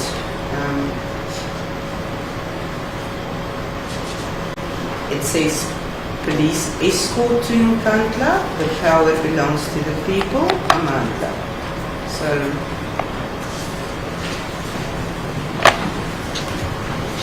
Can you go through?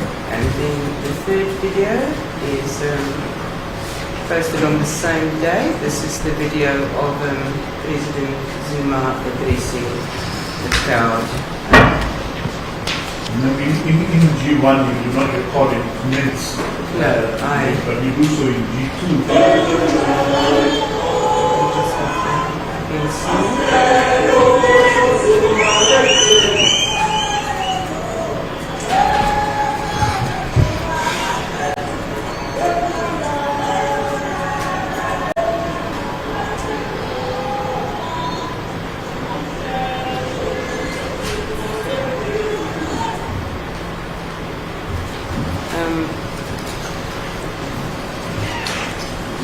We call it the comments to be post. Yes, so Paragraph 7 of G2 on page 3. thank you, my lord.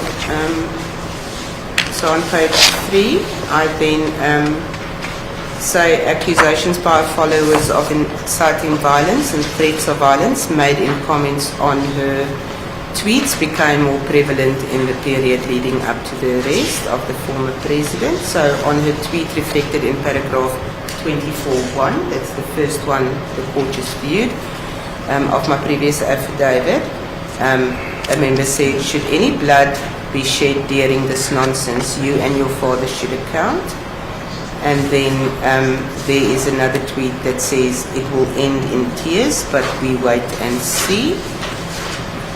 On the second post that I showed, the second video that she posted, a member said they must start taking out each other, and then another member said KZN will soon be a hotspot. And then on the third tweet there was, we need to kill systems that are established to prevent us from getting together. All African sons and daughters have to stand with one of their own, Nigerians, Congolese, Zimbabweans, Malawians, Bendapedi, the list goes on and on.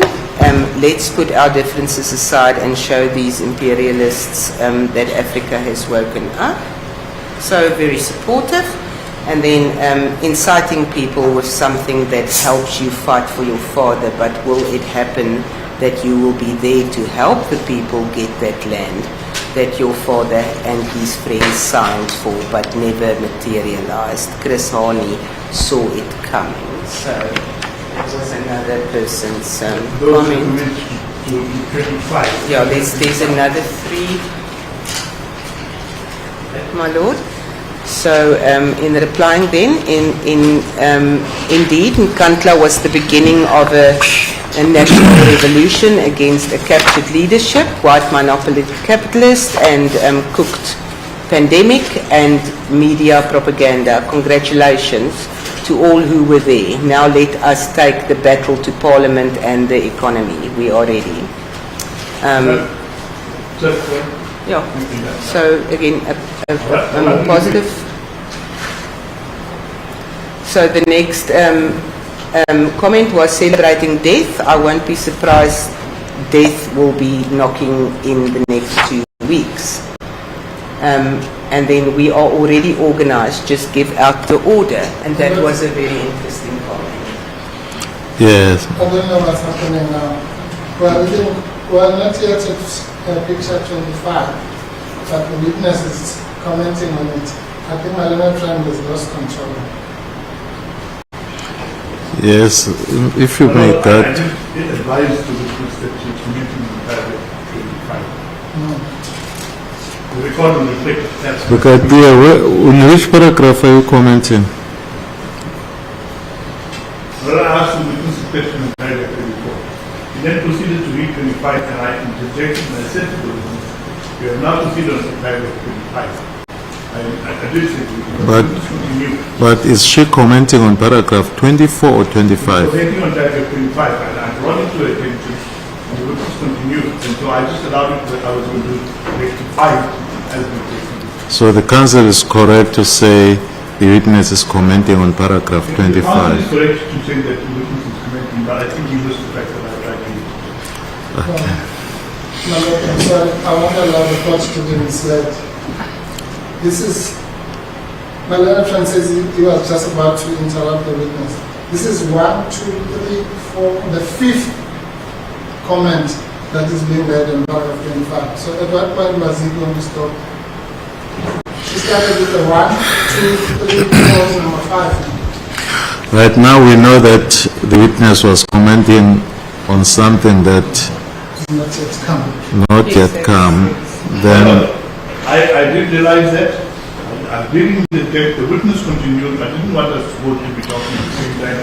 I allowed it to continue. fine. Now let's do things in the right way. Let's go back to paragraph 24. Is that what you want to do? Believe or not, if the witness can just advise, follow the question so that we don't run into this problem. Ms. Brigadier, I've advised you before that please be patient, wait until the State Council finishes, and now the State Council requests me to advise you again to please follow the question. If you may do that, please. Now we will completely the evidence of paragraph 24 and then extend it to 25. I want you now to focus on the entry number 25 on page 30, which deals with the post on the 5th of July 2021. It's page 50 for the record, not 30. man. Of course, yes.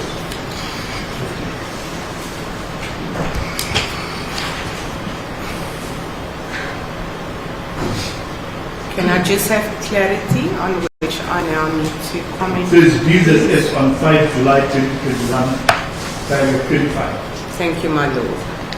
On 5 July 2021, the accused publishes another tweet containing a video of former President Zuma on a stage in front of supporters, to which he states,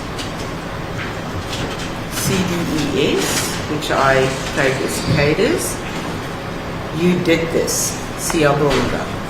Let us now organize ourselves and unite to take back our land and to take back our country from the WMC and their proxies in leadership positions, Mayibuye, Africa, Amandla, and then there were 3 emojis of raised fists. And we read into the report already just before I asked you the question and before my colleague pointed out the responses to paragraph 25 were correct. That is correct, my Lord. Have you completed all of the responses in there? I have, my Lord. Now let's move on to paragraph 26. Now remember, before we go there, we are now at the 7th of July 2021, correct? That is correct. As a point of reference, the 7th of July is an important date, is it not? That is indeed correct, my Based Lord. on the record, what you know happened on the 7th of July? That is the day on which the former President Zuma was arrested. Proceed to read the paragraph 26. Thank you, my Lord. So, as widely reported in online media, former President Zuma was arrested shortly before midnight on the 7th of July 2021. The accused then published a tweet in which she announces his arrest. In that, she says, Cadres, we celebrate the imprisonment of freedom fighter at President J.G. Zuma. Cadres, we celebrate the incarceration of the only man who remained loyal to my ANC. Cadres, no retreat, no surrender in fighting WMC and their proxies in our leadership. Amandla. The statement made during or shortly after her father's arrest indicated the relentless use of social media to incite and to coerce the followers to then to act according to certain principles. I want to now focus on paragraph 27 of Exhibit G1 on page 52. Thank you. If I may just further elaborate on the previous paragraph, please. Sir, I have moved on from that paragraph. I will tell you what we have written. I don't want everything to be on the top. Let's go to paragraph 27. Thank you, my Lord. On 8 July 2021, the accused published a tweet in which she calls for the fight against white minority capitalists to be intensified by stating, "Cadres, you have not failed President Zuma, and my ANC has, but you will fail him if the fight for radical economic transformation stops. You will fail him if the fight for economic freedom stops. So our struggle continues from the outside and we must intensify." Amandla. And I took a screenshot of this tweet. You also took a screenshot of some of the responses, correct? I did. They are to guide you in paragraph 7.5 of Exhibit G2. Thank you, my lord. So the responses to that post that I just read is a member said, "I agree with you." Another member said, "Amandla Mtokazi." Another said, "Establish program of action, give dates and venues. Where are leaders?" There was a response where just a number of people were basically tagged or basically mentioned. And then there was a tweet saying, "My sister, the message is received." Yeah, further responses on the next page.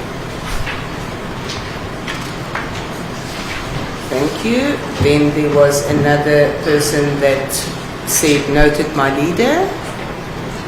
Another user that said, "Aluta continua." Another Twitter user that said, "Subawena, where is your husband?" Another one that said, "We will continue to fight." And then another one saying, "I am 100% with you, let's intensify." And then in paragraph 27, you had two tweets. Halfway down the page, on page 52, is the second tweet. Can you please read that? Thank you. On 9 July 2021, the accused published a poster promoting the shutdown of KwaZulu-Natal. In the tweet she states, "Until President Zuma is free, safe, alive, I agree with this, Amanda." And it is then a poster that reads, "Shutdown KZN, 9 July 2021, roads, factories, shops and government. Hands off Msholozi, Wenzin," I'm not going to pronounce it, 100% behind Zuma. That is what the poster reads. Can you just please report how the distribution of that tweet there? How many people retweeted and how many tweeted? Thank you, my lord. At this stage, my affidavit is so unclear. It looks like it was retweeted by 958 people. 221 quoted it and 979 liked it. I can just confirm from my statement. You look at paragraph 7 of G2. Oh, sorry, you look at the screen. Can you check on the screen tab? I will, at paragraph 27.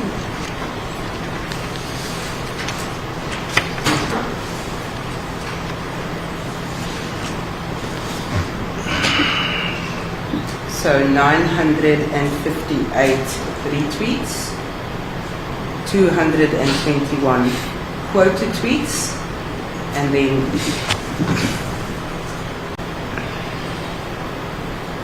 it's even unclear. Seems like 8,719 likes.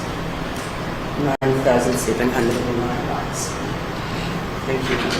And can you comment on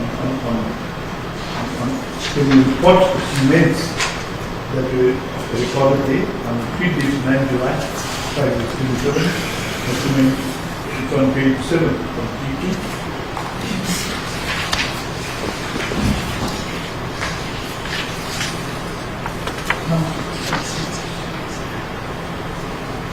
On a tweet dated 9 July 2021, as per paragraph 27 of my affidavit, her follows comment as follows.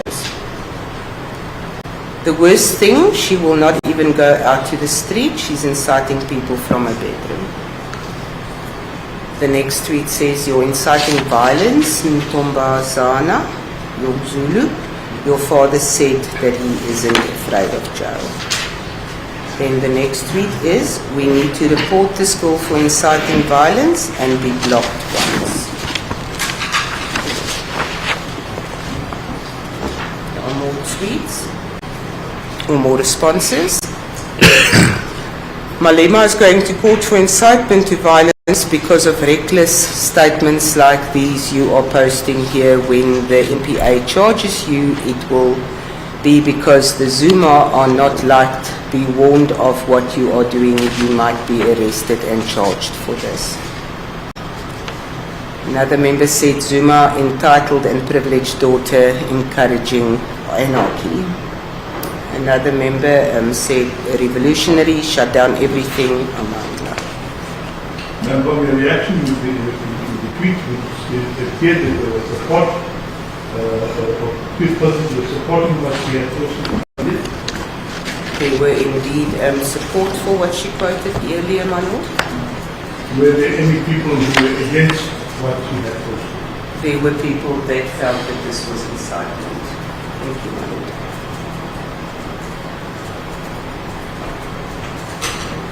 Moving on to paragraph 58 of 3.1. The place on the court, what the tweets were about and how they affected your decision that you represent the parliament.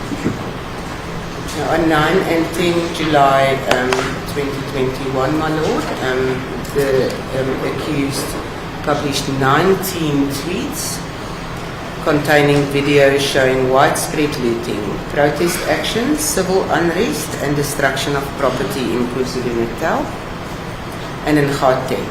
In most of these tweets, she states, "I see you" or "we see you," after mentioning the location where the video was recorded. The phrase "I see you" is an English version of the Zulu greeting "Sawubona." I did go into the meaning of the word as I could find it on the internet, but I think I should refrain from testifying on that at this stage, as I'm not a linguist.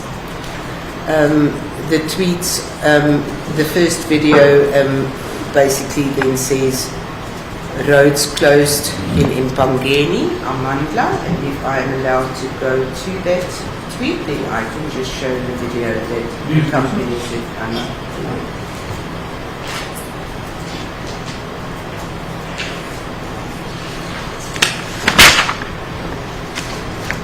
So it is a video of trucks. It says "Roads closed in Mpangeni, Amandla." And it appears that the trucks are crossing or blocking the road.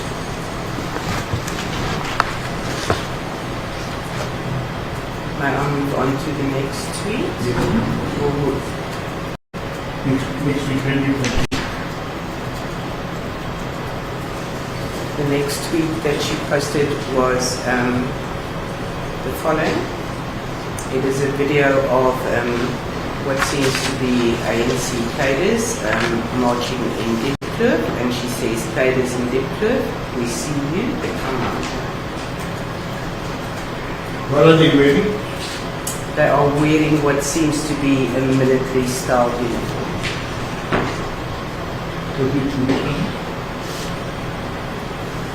Thank you, my lord. The next tweet is a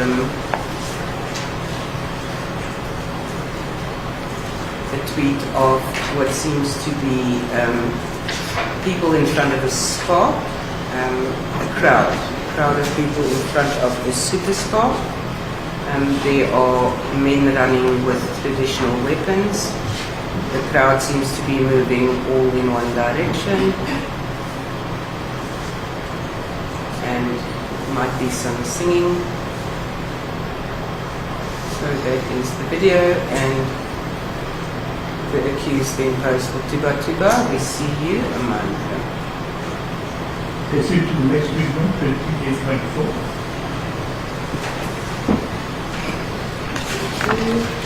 So this is a video of trucks burning. It is a truck that is a transportation truck for vehicles, for cars. And it says, Mooi Plaza, we see you, Amanda. 28.5. Thank you, my lord. The next video is then of again trucks burning, and it is she says, Mooi River, we still see you, Amanda. My lord, I did not hyperlink the specific address. If you just allow me to then go to it. Maybe if you will, on page, on paragraph 8 of G2, on page 8, we have dealt with the responses to these videos. What is an impression, because I have deliberately dealt with these collectively. Our next victims of the social media analysts will deal with them in great detail. I didn't want to repeat the evidence. And burden the report.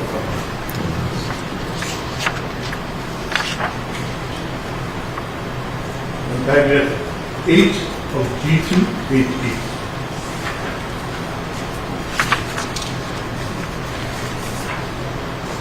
Thank you, my lord. So, in terms of comments to paragraph 28.1 of my affidavit, the comments are, I don't know why I'm following this account. You are inciting lawlessness. Not sure why. I'm surprised, though. Next member said, as you endorse such lawlessness, let's hope you held accountable. Another comment, this is not good for the country. Please don't encourage thuggery. Another comment, they tag the SA Police Service. She is encouraging people to block roads. Another member says, if that's the case, I'm fully supporting her. And another member says, you celebrate mediocrity and hooliganism. Thank you, my lord. Let's deal with the comments of paragraph 28.2. Thank you, my lord. Comments on the tweet reflected in paragraph 28.2. Be careful and play with your words carefully. The prepaid crew and their handlers are waiting for you to slip and charge you with incitement and lock you up with Dololo trial. The next comment is old footage at the funeral. It's not even raining in DK today. Try something else. The next comment says, so you're sending old videos on social media as if like they will help. Man, you need some help. Let's deal with the comments to paragraph 28.3. Thank you, my lord. In terms of paragraph 28.3 of my previous affidavit, the following comments were captured by screenshot.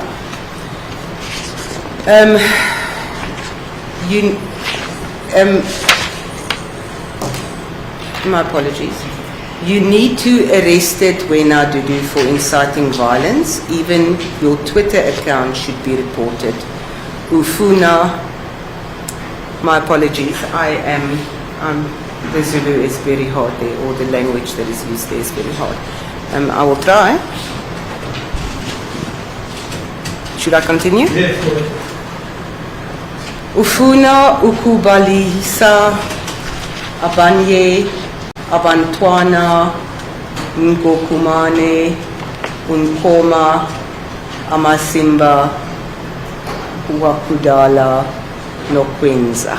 Thank you for your attention. We will get proper presentation. The next comment is, guys, these are old videos. There's no KZN shut down Free Jacob Zuma. Next comment is, thanks for that info, because clearly she is on a mission to spread propaganda. next person says, why the use of old videos though? And then another member says, to incite violence in the country. Let's give you comment on paragraph 28.4 and 28.5. Thank you so much, my Lord. So in terms of paragraph 28.4 of my affidavit, a member then answered or responded by saying, encouraging violence, this is disgraceful behavior. The Zuma family appears to have no morals. Another member then posted, can she be charged for inciting violence, please? Still on paragraph 28.4, surely there must be a charge against you. You inciting violence from a 270 million property. Let's report her account. Then another member says, Maradudu, Amandla ya eng Kholeso. So you can't be proud and be encouraging violence. You see, this is very bad and a disgrace. Not even your father will be proud of this. And then another comment saying, incite, it takes the South African Police Service, and then it says incitement of violence.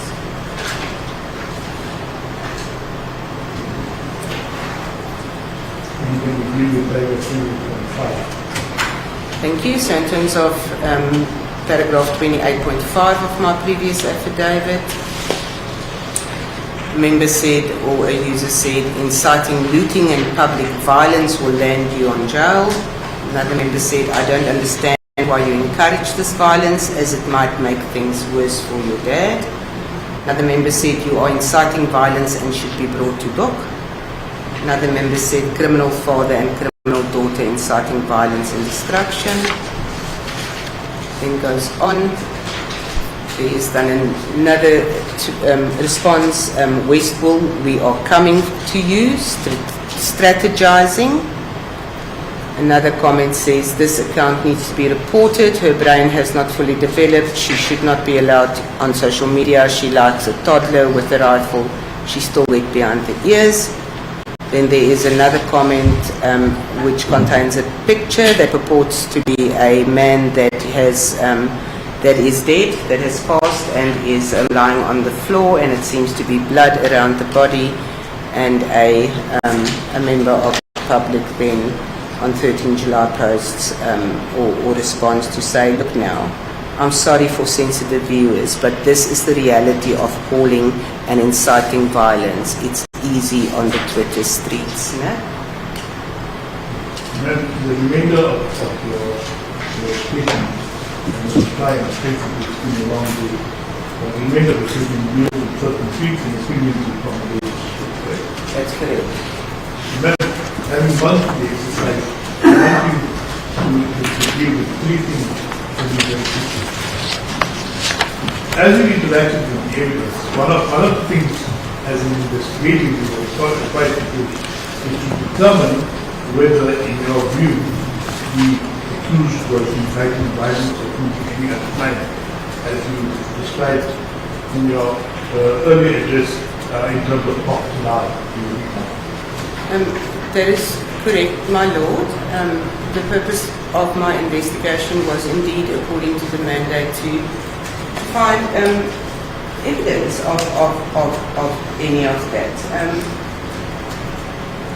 But that was the purpose of my investigation, to bring evidence. And Yes, go on. and one would think that evidence would then be followed up through conventional investigation. So yes, it was indeed, the purpose was to bring whatever evidence there is that could reflect offences in terms of the two sets of law that was already mentioned, and then to provide that evidence in the form of an affidavit or a report. That's the purpose of my investigation. In your opinion, Yes. on the issue of incitement, what is your view?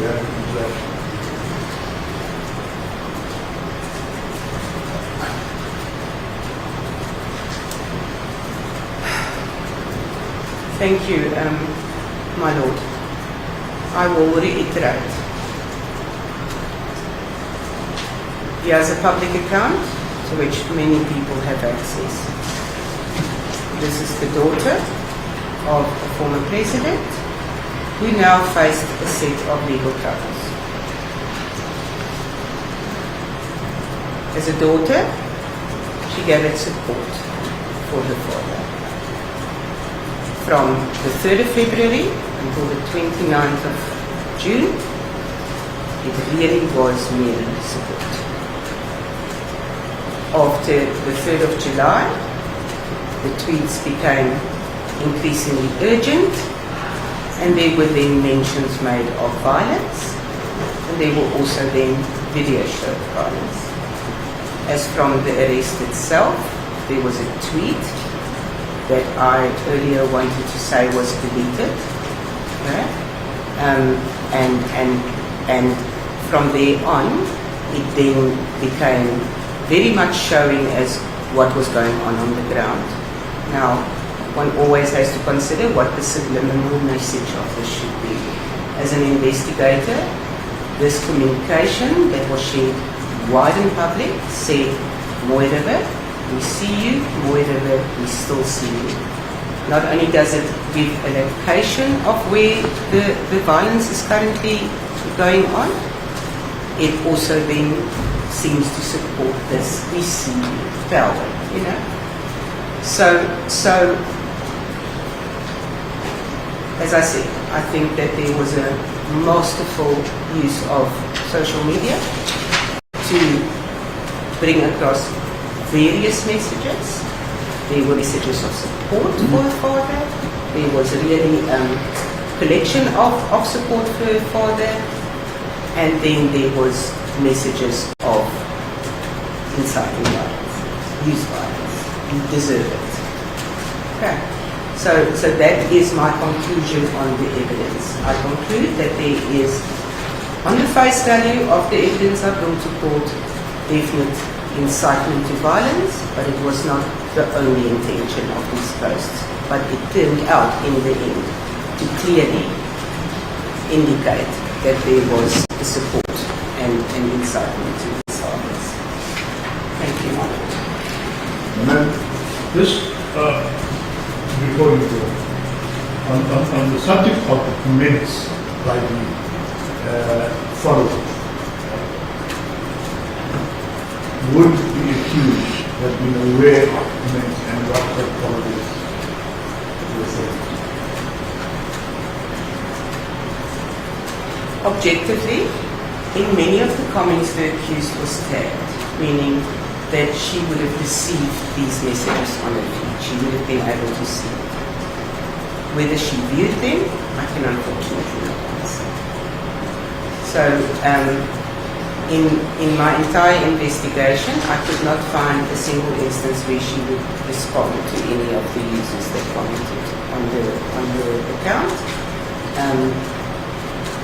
But she was definitely tagged in a number of these comments, and that would pop up in the notification feed that somebody said something on the tweet. Whether she took note of it or read it, I could not determine. When we deal with the retweets and likes, so when we deal with the issue of tags, we please just elaborate what is tagged to that. Will I do that? I think, my lord, I did relate that, but I can explain it again. Very briefly, then, just in case it's been long.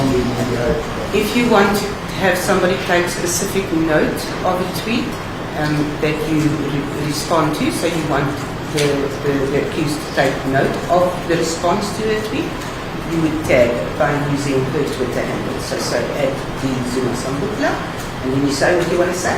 And that then comes up in the accused and Twitter notifications. Thank you, Michael. Finally, to the extent that people were responding to the tweets, can anybody alter, edit those responses, comments that were placed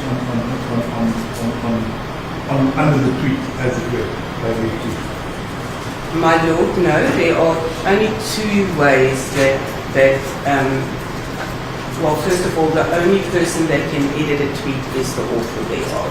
So even in a response, which is for the tweet, my lord, only the author of that tweet can alter it. When it comes to the deletion of tweets, there's two manners in which it is deleted. First, the author itself, or then Twitter itself, if that tweet contravenes the community standards for Twitter. So there are certain rules to what you can post on Twitter and what you can. Thank you, my lord. I have no further questions. Thank you, Mr. Pillay.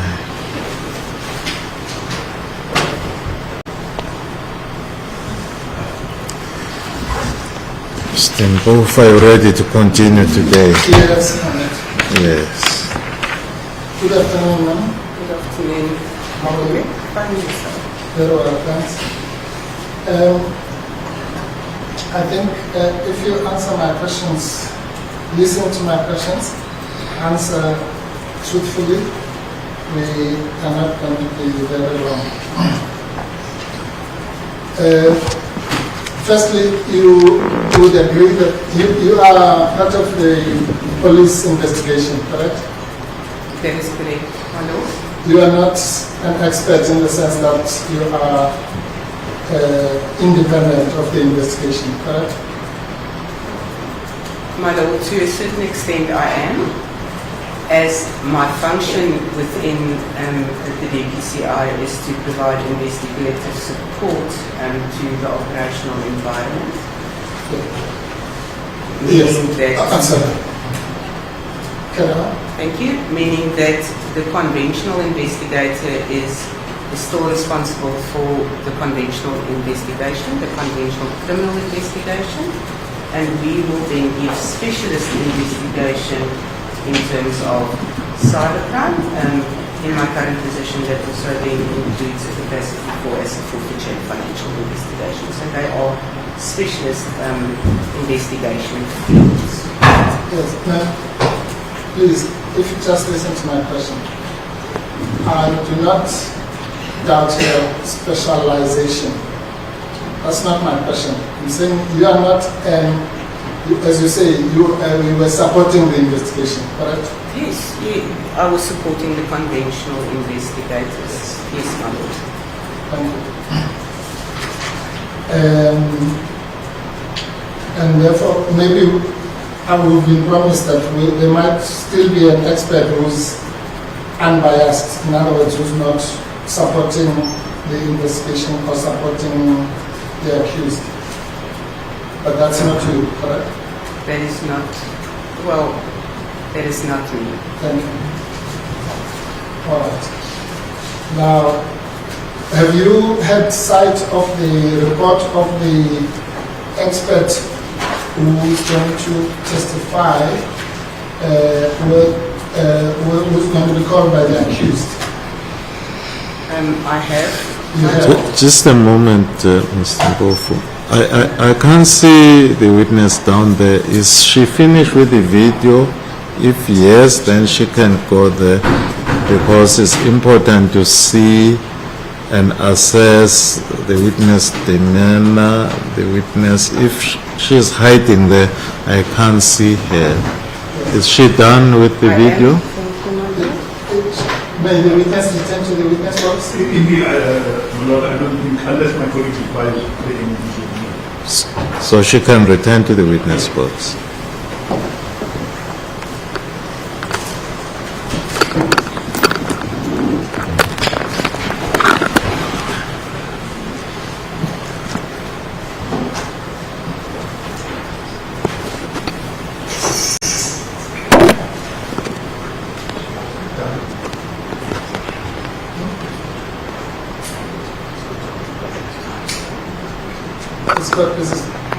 My Lord, the witness is indicating she wants a short break. Oh, I yes. would like us to take a 5-minute break. I want to know. 5 minutes. No? Thank you. Court will rise for 5 minutes. All right.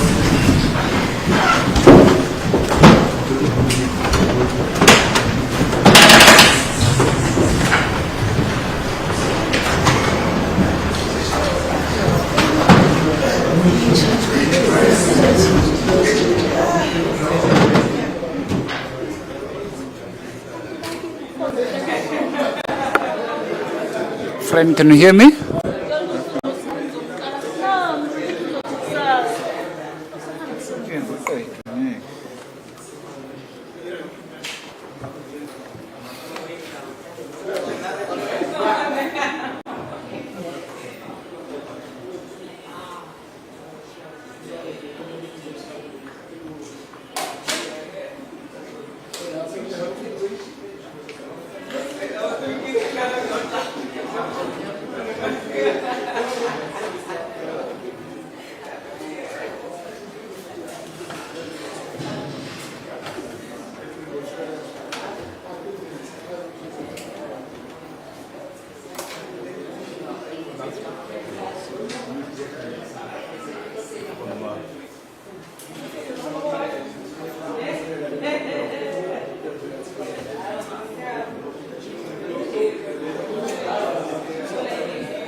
adjournment notice.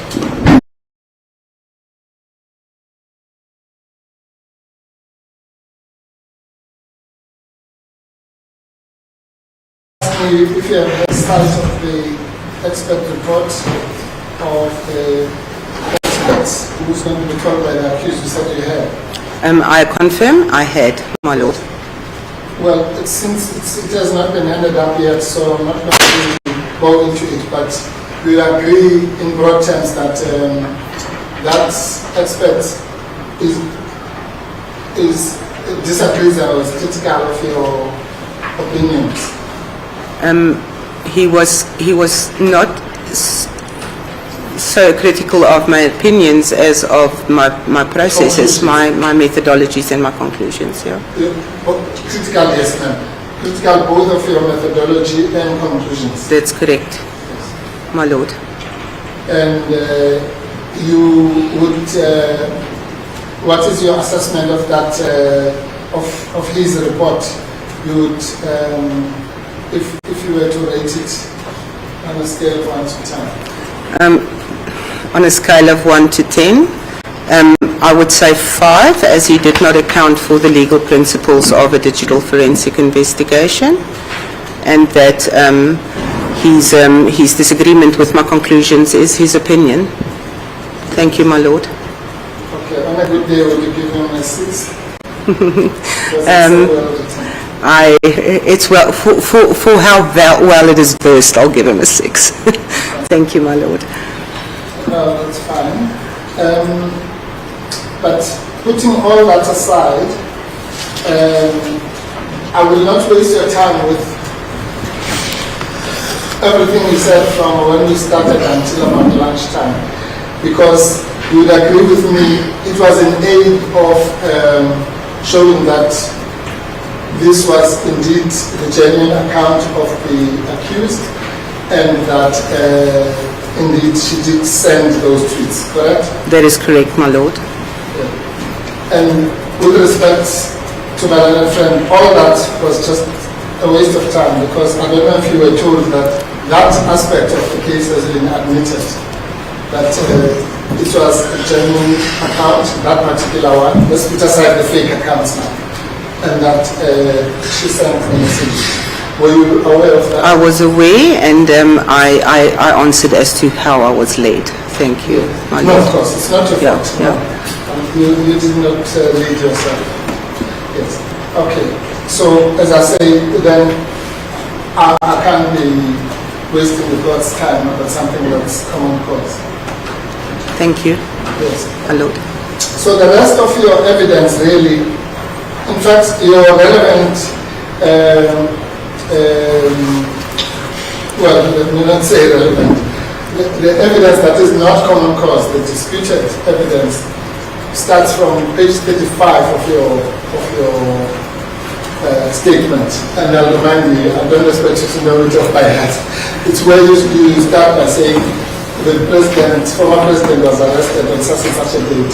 That is correct, my lord. Okay. So let's then say that your evidence is part 1 and part 2. And part 1, as I've said, I accept that you are an expert in the field of determining what is a tweet and timeline, metadata, all those things. But to the extent that it was to prove the origin or the source of the tweets, that might be relevant, but it's not disputed. Thank you, my lord. All right. And then for the important part, then your evidence can be summarized as follows. Firstly, your evidence is largely about the comments of those who were commenting on the tweets, correct? That is correct, my lord. Yes. But if I may just, Of course. if I may continue, it is largely also just to show the progression of the tweets and the timeline in which it took place. and then conclusions that one could make of the use of phrases within the tweets, and then what essentially then resulted in large-scale, let's just say, disruption of a province, but not specifically leaving any evidence on the violence and so on itself. Thank you, my lord. Maybe, yes, okay, I'll deal with the second. At least you agree that it's largely to show the comments, but let's deal with the commentary that you make. General Governor of the police testified here that there was no nexus between the tweets and the activities of the looters. You would not disagree with him? I do disagree, my lord.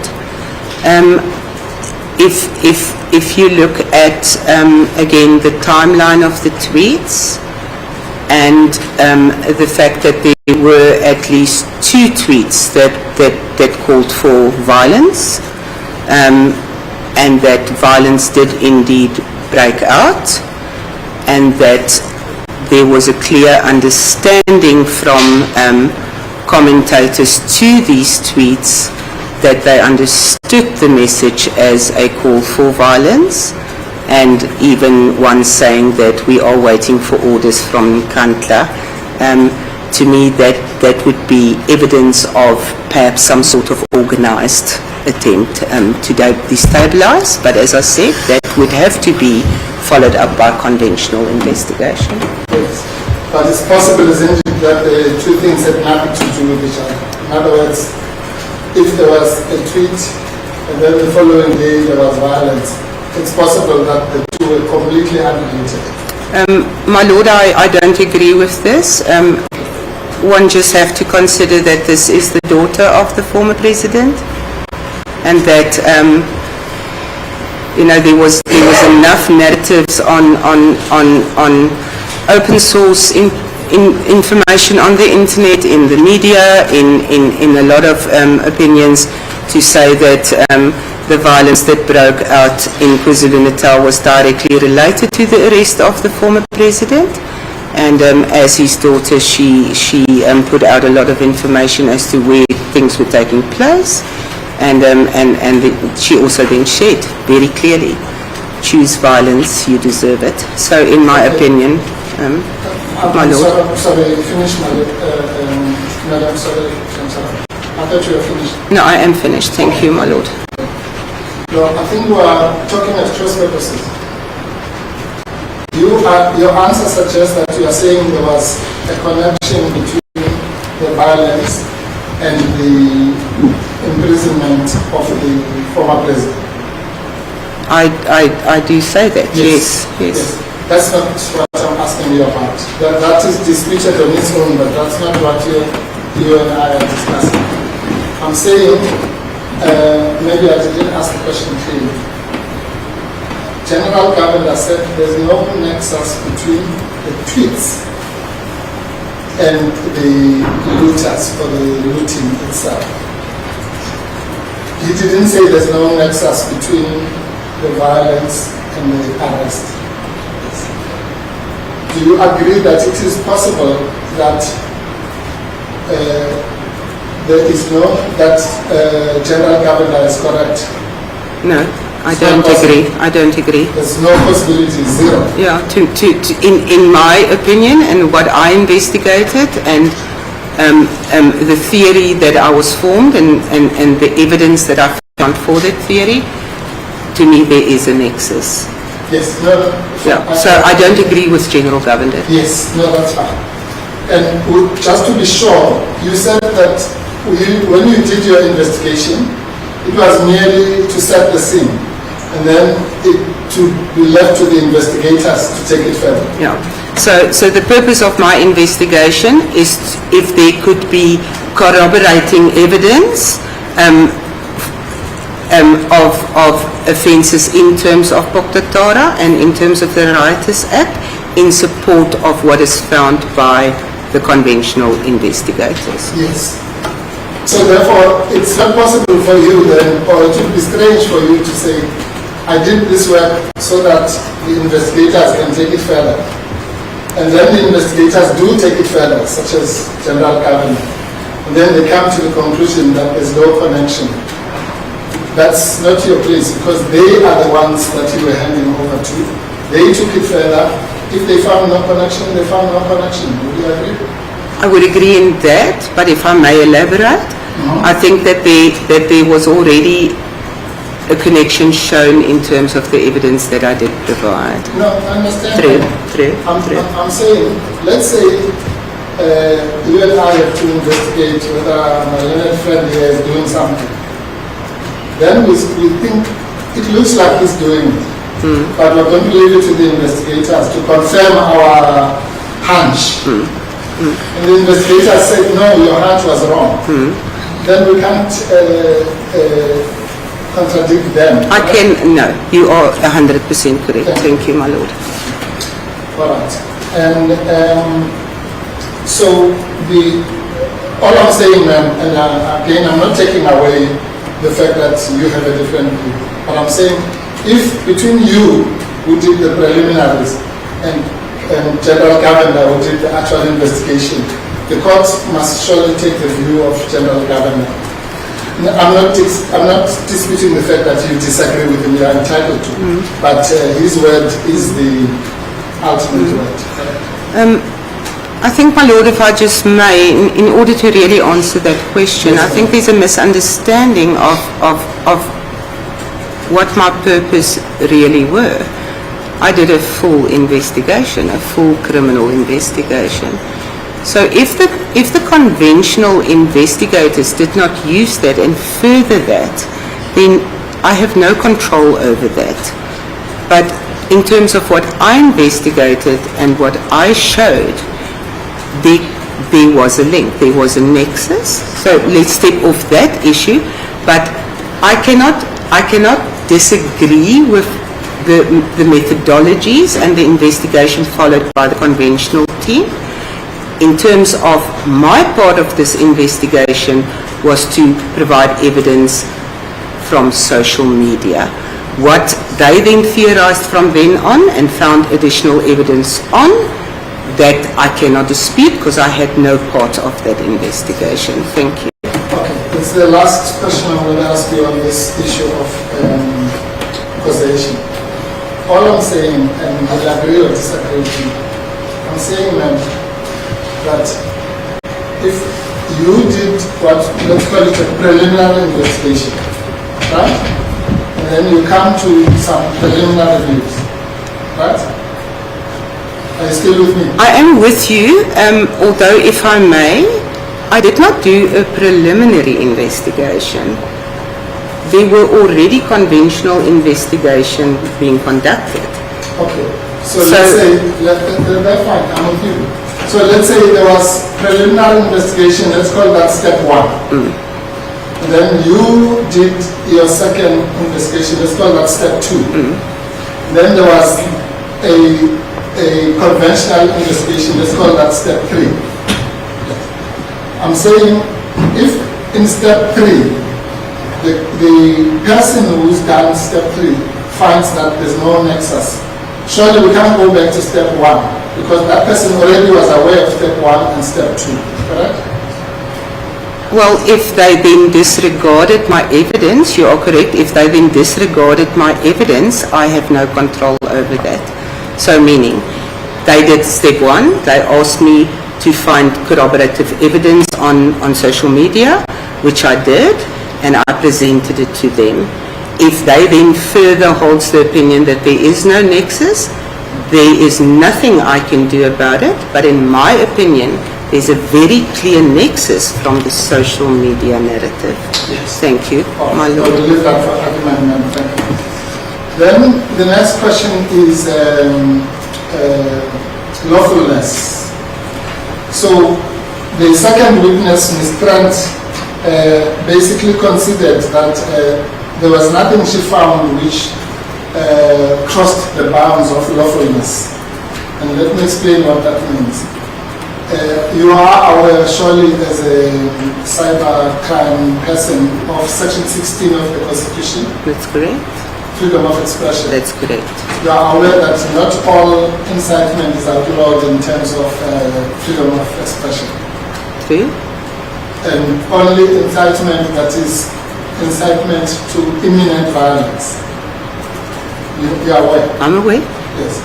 And nothing, do you agree with Ms. Trent that nothing that you found had anything to do with imminent violence per se? I don't agree, because the first real call for violence was indeed then on I think the 3rd or the 4th of July, and the violence broke out on the 7th of July. So to me that is rather imminent. There were clear warnings from the accused that if you're going to carry on this way, there will be violence and consequences, and so to me that was imminent. Yes. Okay. Now, are you familiar with the notion, you said you started with the law of evidence. You're familiar with the notion of ex post facto logic? To a certain extent, yes. I'll put it to you, that's what you're doing. So I'm saying to you, was there incitement to imminent violence? Now you say there was a statement which was done on the 3rd, and then there was violence on the 7th. Therefore, it was ex post facto violence. But let's go back again. For you to make that statement, there would have to be a connection between that particular statement and whatever happened on the 7th. You agree? Yes. Yes. And you have nothing you have testified here creates that connection, except for the fact that the statement was made, and then on another day there was violence. In other words, sequentially, you are right that this happened and this happened. But as to the connection between the two, there's no evidence, correct? I would not agree, my lord. No. Yes. No, you're entitled to. Yeah. But where then is this connection between the two? You say it happened on the 3rd or 4th, and the violence that happened on the 7th. Where did that violence occur? Although you cannot really lead evidence in terms of the total number of people who were investigated as for inciting violence, I did all those investigations. Yes. And if you look at all the different social media users that were indeed calling for violence, it all contributed to the violence that broke out on the 7th of July. I see. So it coerced people to then take a specific principle in terms of committing violence. So is it only the accused before the court? No. But did she contribute, in my opinion, through what she posted on social media to then create this or to coerce people to take this specific principle, and then violence did break out and 300 people died and there was huge economic destruction. So to just dismiss the link between this, I think would also just be a little preemptive, because there is a very clear link between what was being said by the so-called instigators on social media and then the outbreak of violence. So was there a direct instruction? No. But did it contribute to make people believe that it would be okay, and did it contribute to people then taking that standpoint, which is actually more towards the charges in terms of Puktatara, and then take a standpoint of or coercing people with a principle, and that principle is then accepted and it then leads to acts that does create economic destruction and public violence. I see. So when you say there is that connection, you mean between what the 12 cases that you were investigating and the ultimate outcome? No, my lord, what I'm saying is that there is a connection between the call for violence on Twitter and the actual violence that took place. The fact is, there was a call for violence, and violence did take place. Yes. The call for violence by who? By, amongst others, the accused. She called for violence. She did. Okay. And you're saying that violence resulted in 350 people dying? Not directly attributed to the accused by herself, but the fact is violence broke out on the 7th of July, on the same day that the president was arrested, and that violence caused the death of many people and destruction of property and huge economic losses. I see. And you are aware, let's go back to the question of what you call the conventional investigators. That's correct. Are you aware that the conventional investigators led by General Governor and Colonel Nazo also started from the assumption that the accused person was part of what you call the network of instigators. In other words, he was working in concert with other people. I was not aware, my lord. My investigation is a completely independent investigation from the conventional investigator. I only receive a mandate. It's a referral in which my services is requested. I just get a very short narrative of what the investigators need, and I then do an independent investigation. So I had no access to any of that. Yes, no, I believe that, ma'am, because you would have made the statement you just made now. I'm saying, are you aware now that once they did their investigation, they came to the conclusion that she was not any part of those networks and she was not one of the instigators acting under a common purpose? Well, if that is true, I was not aware. You're not aware? Well, it is true. That's what the evidence is. All right. And once again, if that is what the conclusion of the subsequent investigators came to, that would be at odds with your theory, correct? That would. And needless to say, you know what I'm going to say next. The court will have to prefer the view of the people who worked after you, correct? I don't think the court should only prefer that. I think the court should make an objective decision on the accuracy of an investigation. No, of course, ma'am.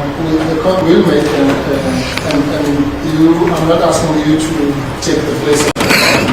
I'm just saying, if there are two, let's assume for the purposes of this debate that these two are conflicted and you have to choose one, would you choose the person who was at step 2 or would you choose the subsequent person at step 3 yourself? I cannot answer that on behalf of the court. Sir. Thank you. For evidence and only for argument. Right. Now, you would agree, or I don't know if you would, you had the debate I had with my learned friend about the hearsay evidence. Remember that? I remember. Thank you, my lord. Yes. Would you agree that the views, opinion, okay, firstly, you know that opinion evidence is not admissible in general, correct? Correct. Even your opinion. Correct. How much more do you think if your opinion is based on the opinion of the so-called followers who are not going to come and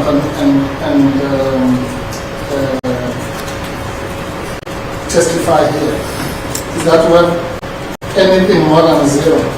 I think we should take it in terms of the real evidence that I brought to court, and just allow me to explain. Of course.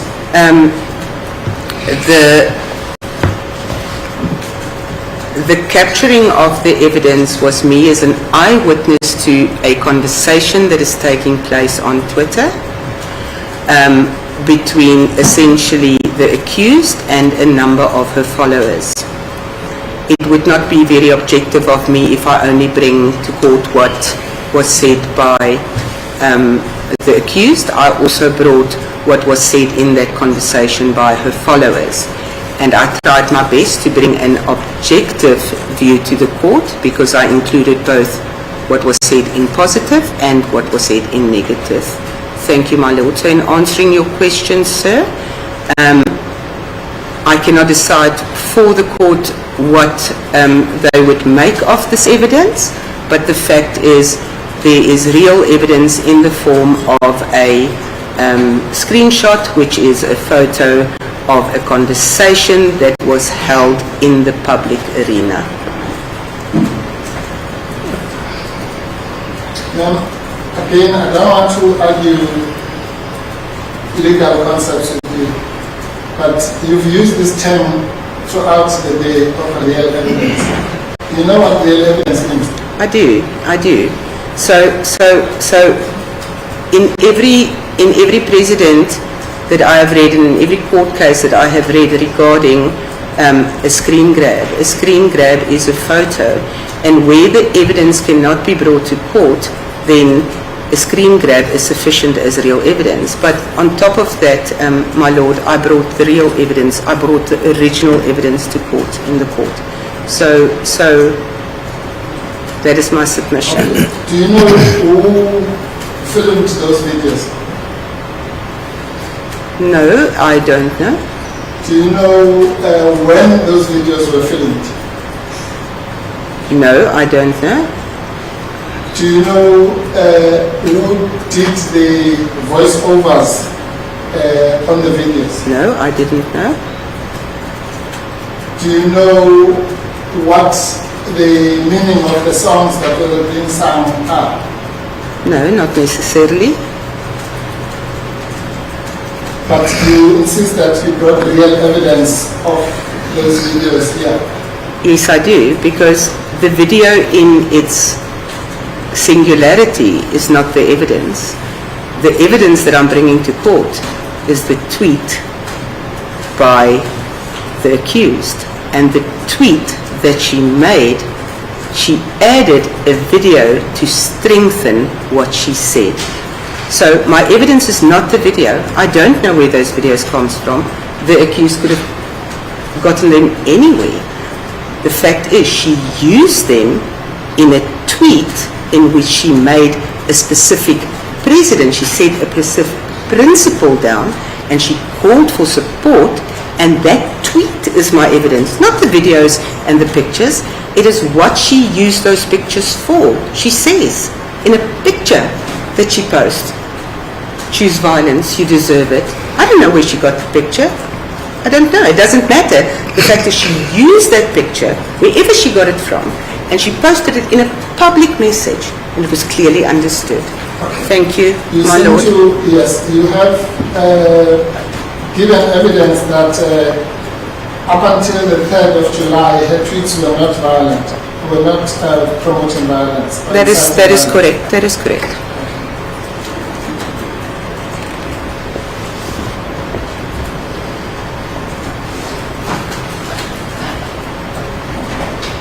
All right, we'll come to, it looks like every time I speak to you, you have one example. So let's put that aside. Okay. We'll come to it specifically.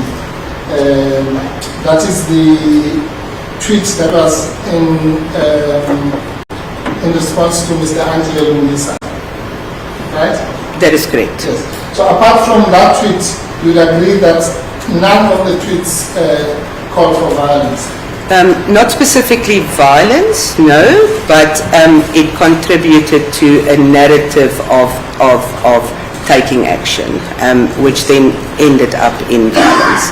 So, for instance, the tweet that she tweeted to say, my apologies if I can't recall the correct words, where she said, the time for fighting from our cell phones is over.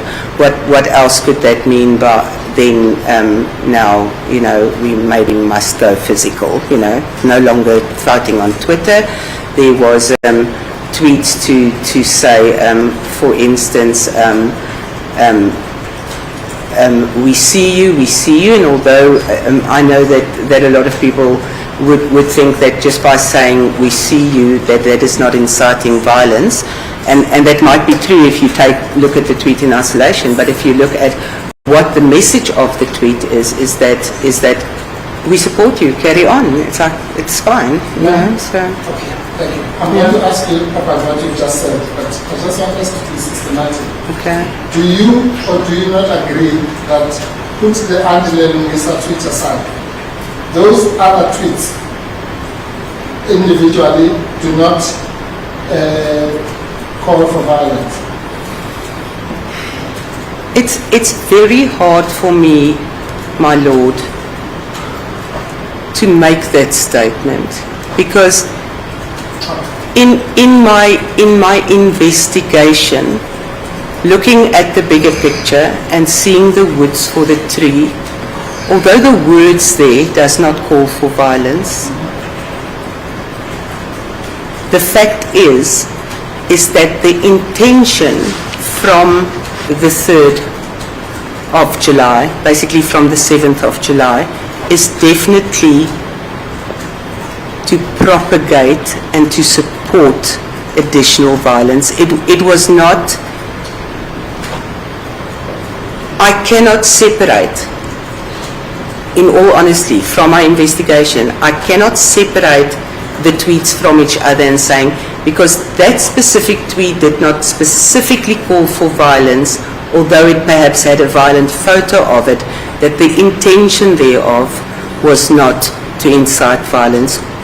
It might be true that an individual tweet does not have anything violent in it, but in the entire feed, for the entire period under investigation, it built up and it became more insightful.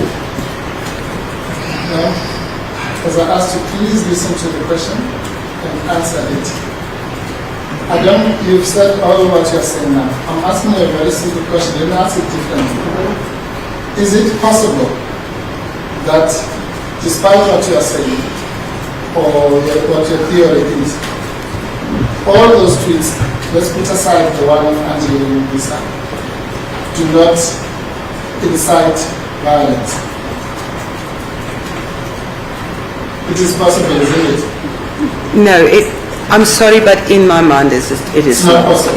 It's not. It's not. All right, so that means you have to do the handle and go through them. So the tweet that said Amanda, that's all it says. It incites violence. If you take it with the picture and in terms of tweets before it and tweets after it, it contributes to incitement of violence. How does the tweet that says Amanda contribute to violence?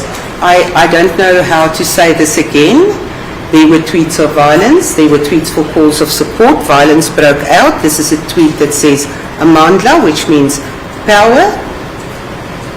What else as it is contributing to a narrative to say let's go over to action, and the action was violence. I see. So when you ask a question like that, I'm assuming it's a rhetorical question. You are saying when it says Amanda, there's nothing else except violence. That's what you are really saying, correct?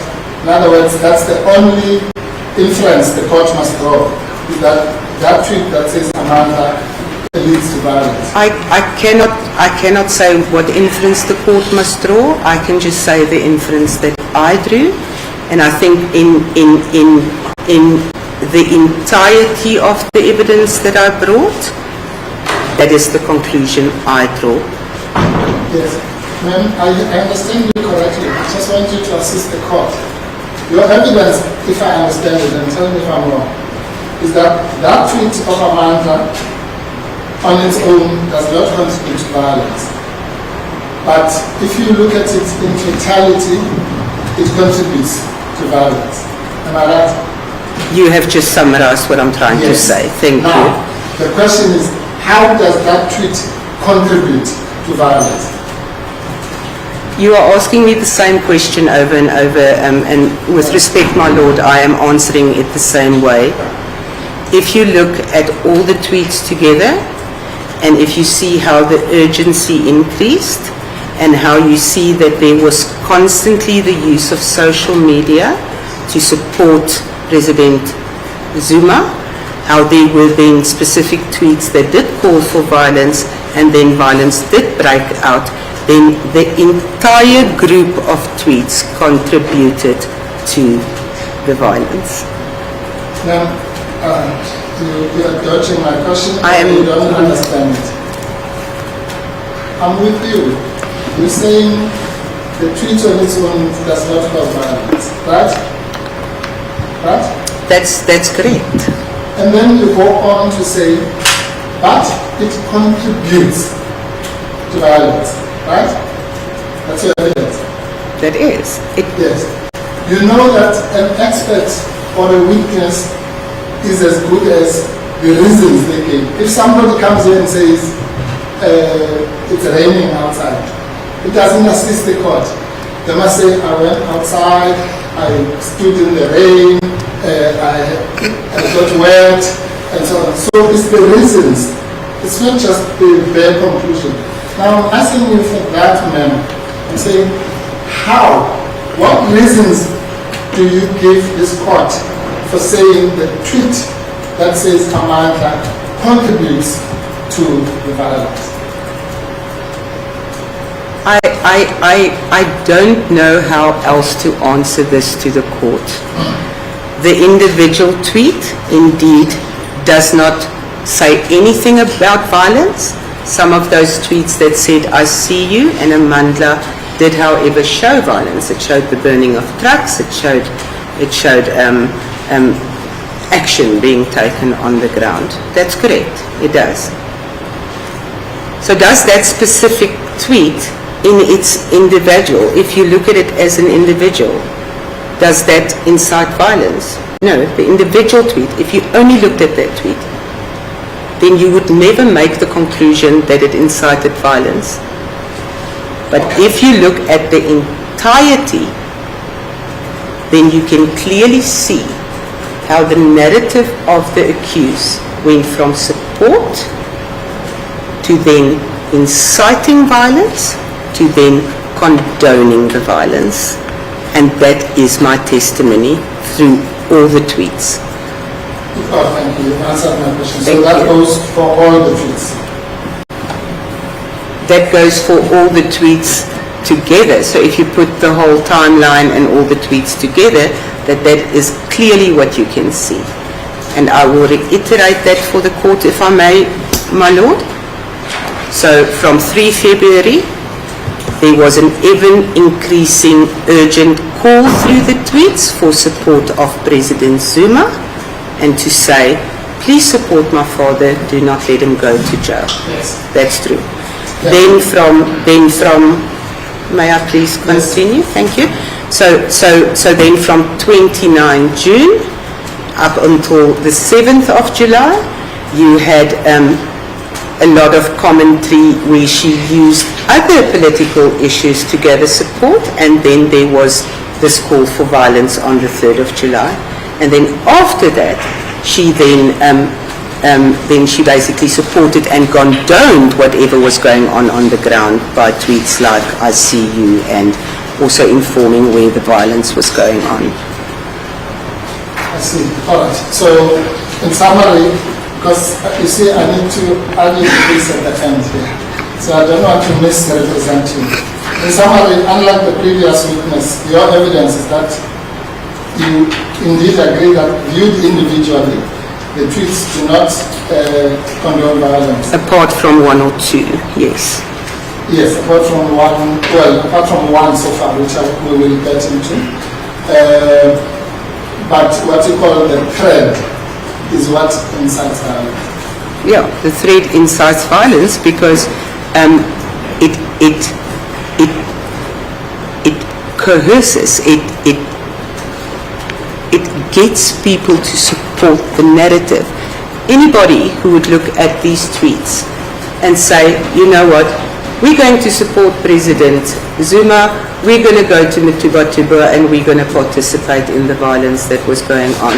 That was open to any member of the public. So to then also say that this did not contribute, there's always that people acted to those tweets. It is as simple as that, in my opinion. Madam, please, do you have any evidence that of what you just said? People acted to those tweets. Do you have any evidence for that? I don't have evidence that people went out, but there were definitely responses to say, we're going. So, where were the responses that said we're going? Who said that? I actually had it in one of my tweets. It's in my affidavit. It says we're going. We'll be there, yeah. Can you please find it? Now you will just have to please give me a moment, my lord. Can I also have the second part of my affidavit, my supplementary affidavit, please? Don't worry, I have it.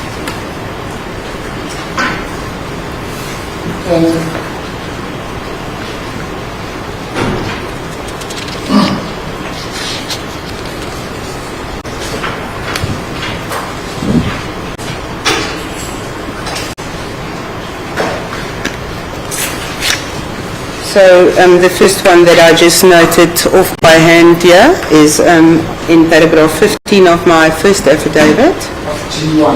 That is of G1. Paragraph 15, yes. There is that is where it starts on page 37 with paragraph starts with paragraph 13.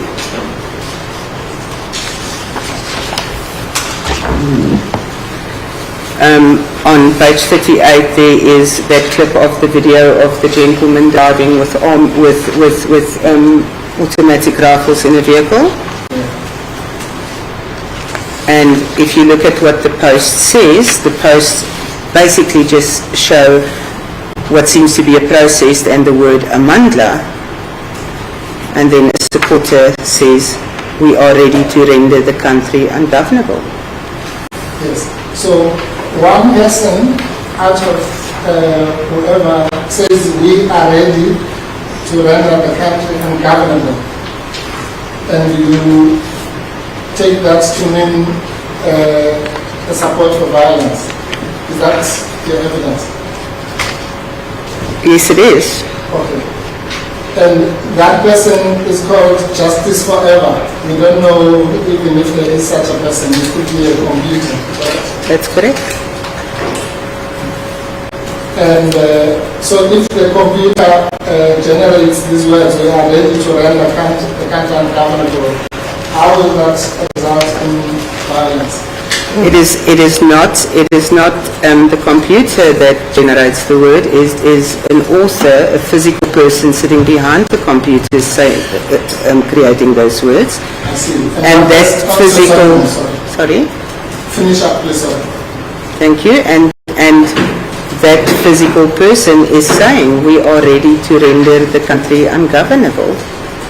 And that person could be on drugs. We don't know. We don't know, but then we also don't know if people never adhere to these calls. There were thousands of people out on the street participating in the violence. Who knows where they got their messages from? One of them, or two of them, or three of them could have read this on social media and decided, well, we want to go and support. Or none of them could have read it. Or none of them could have read it. That's the only point. But the fact is to then say, because we don't have evidence that any of them went out, doesn't mean that there wasn't incitement to commit violence. Yes, ma'am. You are not here to tell us the court about what might not have happened. Okay? You are here to tell the court about what might have happened. So you agree that it is possible that none of those people might have seen this tweet, correct? It is indeed possible. Thank you. And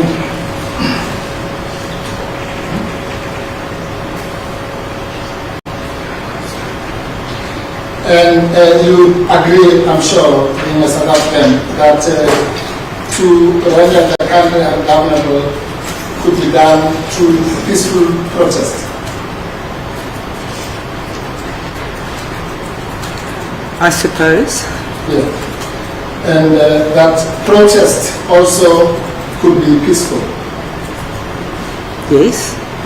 And a shutdown, I think it was supposed to be one today, I don't know if it happened.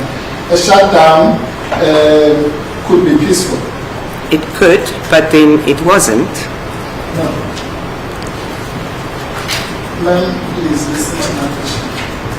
If I say now, you and I say we're calling for a shutdown, we're going to close this street, we're not calling for violence. It might be that tomorrow the people who do that might turn out to be violence. Let's put that aside.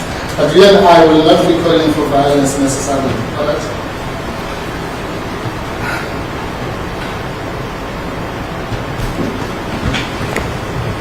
I brought evidence of the accused tweeting a poster that calls for the shutdown of KwaZulu-Natal on the 9th of July.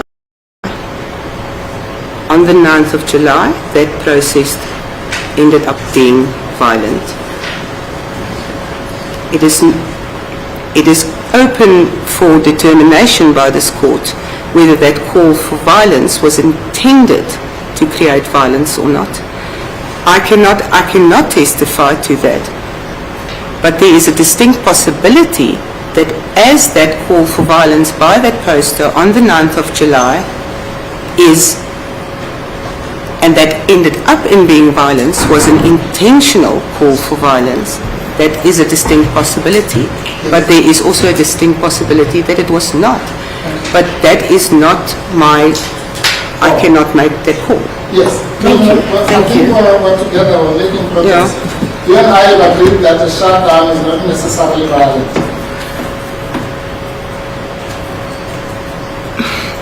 It isn't, but I think there have been very few shutdowns that weren't.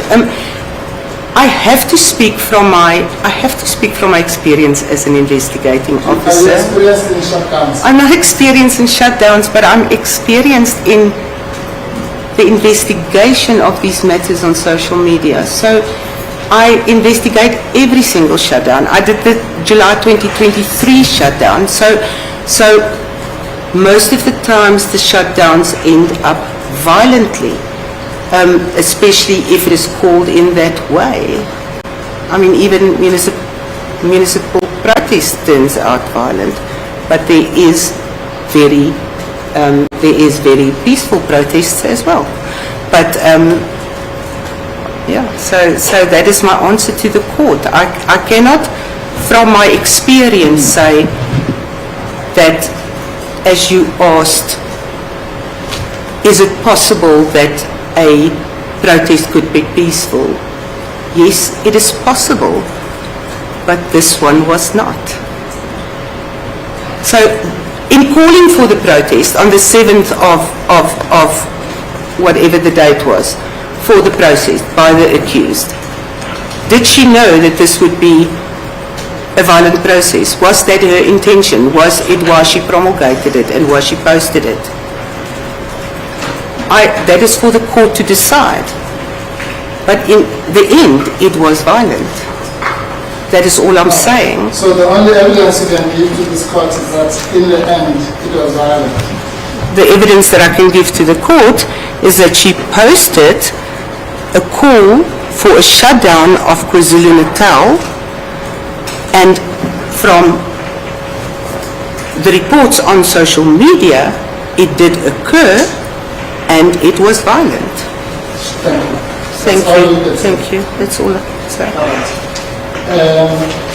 And you, so therefore you then agree that, okay, maybe let me put it this way. If she had made the same call and then the shutdown was peaceful, would you then say her intention was peaceful, simply because of the outcome? I think I would be careful to do that in respect of the narrative of her feed to that stage. So therefore, so therefore, whatever happened, she can't win. If she called for a shutdown and it turned out to be violent, then it was her intention. But if she called for the shutdown but it turned out to be peaceful, it's still her, she still had a violent intention. The thing is, what I would like to say to my lord and to the court is that you cannot take that poster in isolation. I have been trying to say that to the court the whole time. That one specific tweet was not incitement alone. All the tweets together was incitement. Thank you, my lord. All right. Okay, then I think then let's make it easy for you and go to the tweet that you separate from the others. That will be on page 43, my lord, paragraph 19 of G1.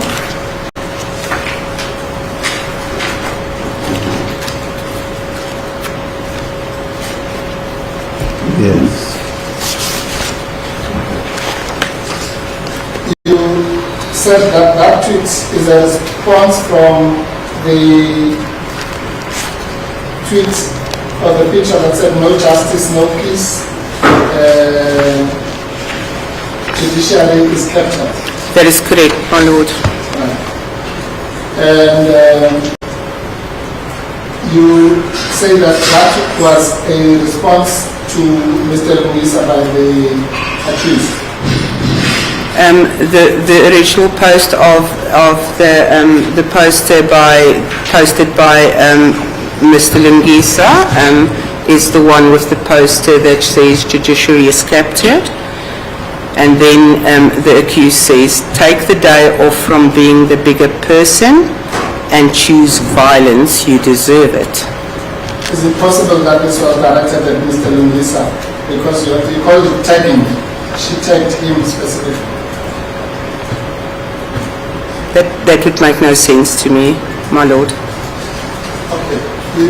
When people tag each other, it makes no sense that it can be a conversation. It is a conversation. It is a conversation, but the message, why would everything that the accused has posted to this date, to July, was on the narrative of the judiciary is captured. Everything she posted up to them, that's what she said. She agreed. The judiciary was captured. Now he says it. Why would she then, say to him, take the day off and choose violence? I don't understand your question, sir. I do listen, but... Okay, just a moment. So just a moment. Be patient. Yes, be patient. Let's hear the counsel question. Once she has completed the question, and then you respond. If you do not understand the question, say so that he repeats the question. Yes. You may ask the question. Thank you. Yes. Ma'am, when I rephrase the question, I'm trying to make it easier. But sometimes it's not your fault if you don't understand the question. It might be the way I asked it. We're together. We are, thank you. Yes. Yeah. So, not fighting with you. I'm trying to assist the court. The reason that I'm confused is because I said to you, is this a conversation? You say no. Then I say, tending surely is a conversation. Then you say, yes, it's a conversation. And then you went on. So I don't know now which answer to take. Is it a conversation between the two of them? Thank you, my lord. I do not recall you asking whether it is a conversation the first time, but I may be incorrect. I take it that you did ask that. I did. Thank you, my lord.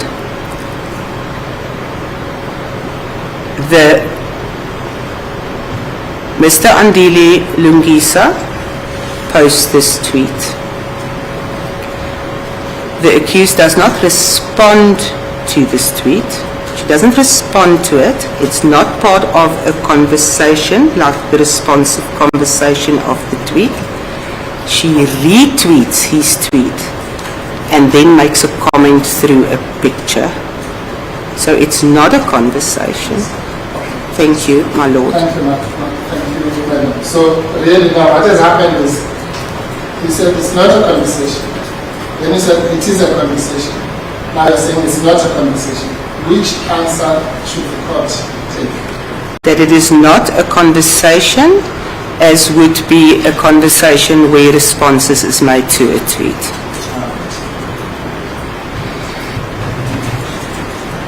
And you said that's a picture of the message.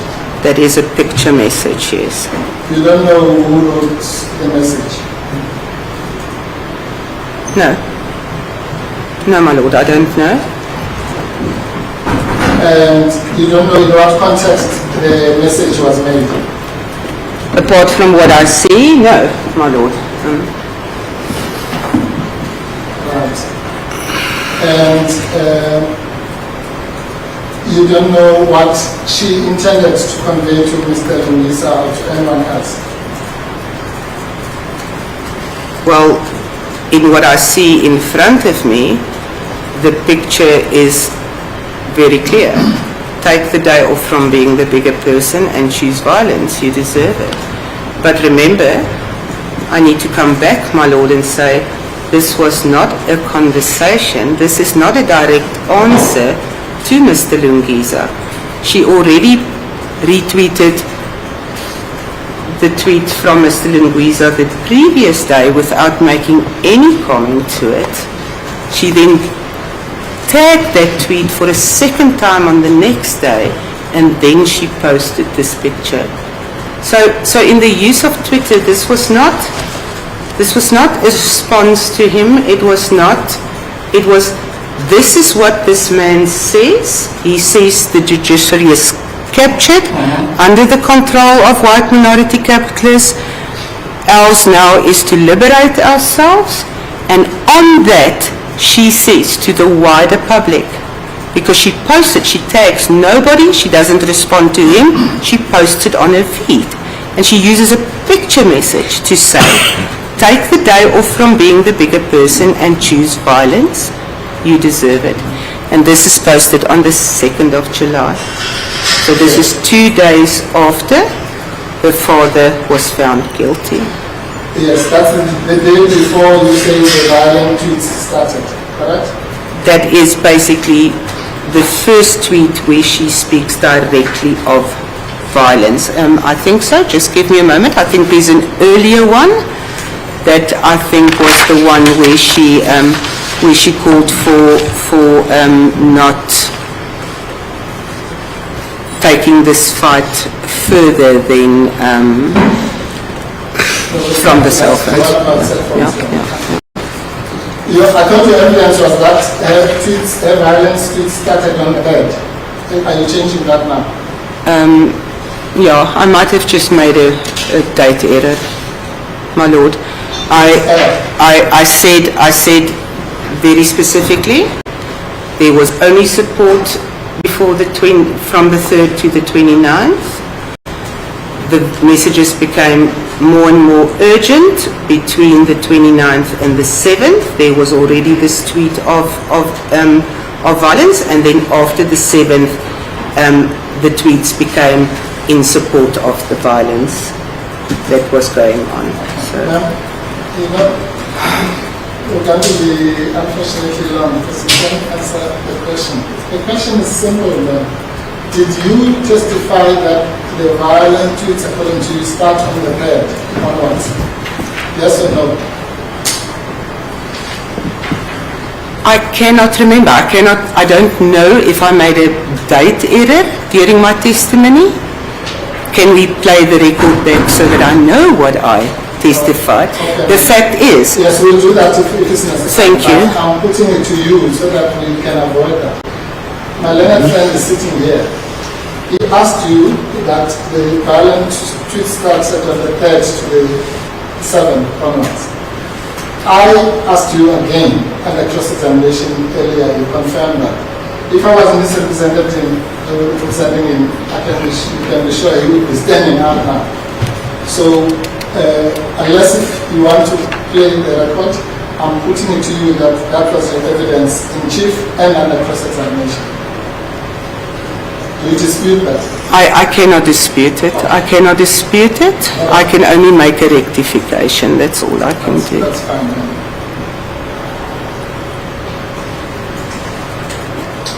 Right. So, who was this addressed to? Do you know? What exactly? Oh, I'm sorry, we are still on the Twitter paragraph 19. Who was this addressed to? Do you know? It wasn't addressed to anybody. It was a tweet that had the potential to be seen by 123 followers. Sir, how else do I explain this to you? How else do I explain this to you? It was not addressed to anybody in specific. Yes, that's all, man. Just Thank you. Thank you. Thank you. Thank you. We are together. We're on the same side. We're both trying to Reveal the truth to the court. I'm saying, who is this person who must take the day off?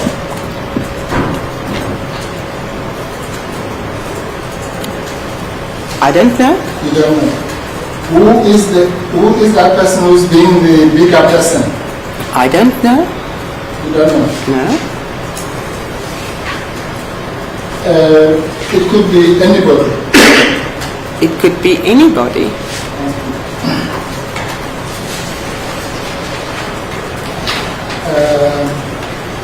All right. Come back to that. And then you say that there was a tweet that I don't know if we're able to find it. It's the one relating to paragraph 16.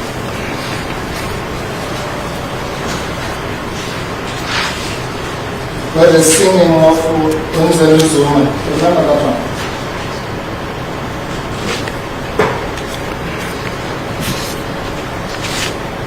That is correct. Yes. Paragraph 16, yes. Maybe we can play Just a moment, what's your time now? I left It's my... quarter to. Quarter to? We have to finish at 5. So we'll just I have to clear with stuff, otherwise I'll be in trouble. we might get it to talk. Yeah. I'm still comfortable. Okay. So are you willing to stay until 5 o'clock? You're worried about the record? Well, we have this situation now that seemingly the stenographer is gone. The accuracy of the recording now might be problematic. As you know, no matter how I may be willing to continue, but I must still respect The processes. the staff members. I have seen that the court orderly also have now disappeared. So we no longer have court orderly. I suggest that we, owing to those conditions, perhaps we should now stop. But if the court... How long were you going to be?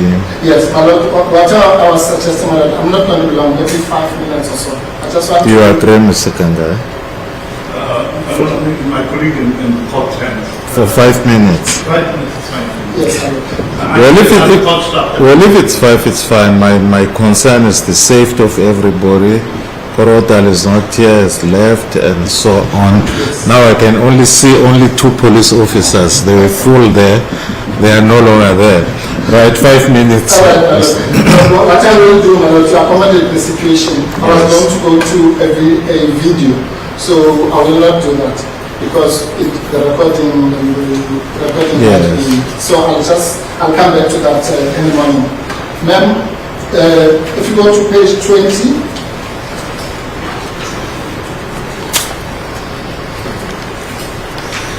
I'm sorry, paragraph 20, page 44.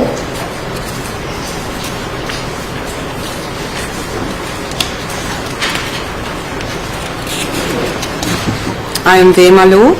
Yeah, very quickly, that's the one where you say there's a picture of Henry Tele That is correct. who plays the role of Shaka Zulu in the television series. That is correct. And you say that she advocates tribalism. I did say that in my affidavit, I think. Yes. That has no basis, correct? I don't agree. You don't agree? I don't agree. Well, notably, you did not repeat that in chief, but it's in your sworn statement. So you stand. Oh, you mean I agree that I put that in my statement? I misunderstood? No, ma'am. I asked you, you said that in your statement, you said yes. Then my next question was, do you agree that it has no basis in logic? And you said to disagree. No, I disagree that it has no basis in So logic. you think posting a picture of the fellow who plays Shaka Zulu in the television series advocates tribalism? In that moment of time, there was a lot of media reports accusing the accused of that, and that was what it was based on. It was on social media. I said earlier in my testimony that it was very clear that the accused used every political issue to her availability. She was very good at that, to gather support. And this is one of the ways that she gathered support. So, Advocating tribalism. by posting this post, which is based in, we are descendants of Saka Zulu, we are first going to deal with these idiots that have been sent by white minority capitalists to come and piss in our backyard, and then because you provoked us, we are coming for our land and we will start in Stellenbosch.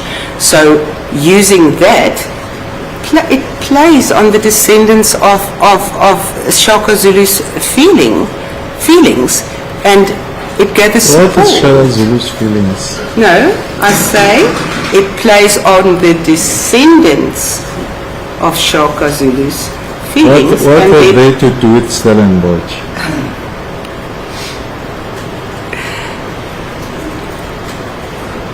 The only explanation I can give, my lord, for adding this post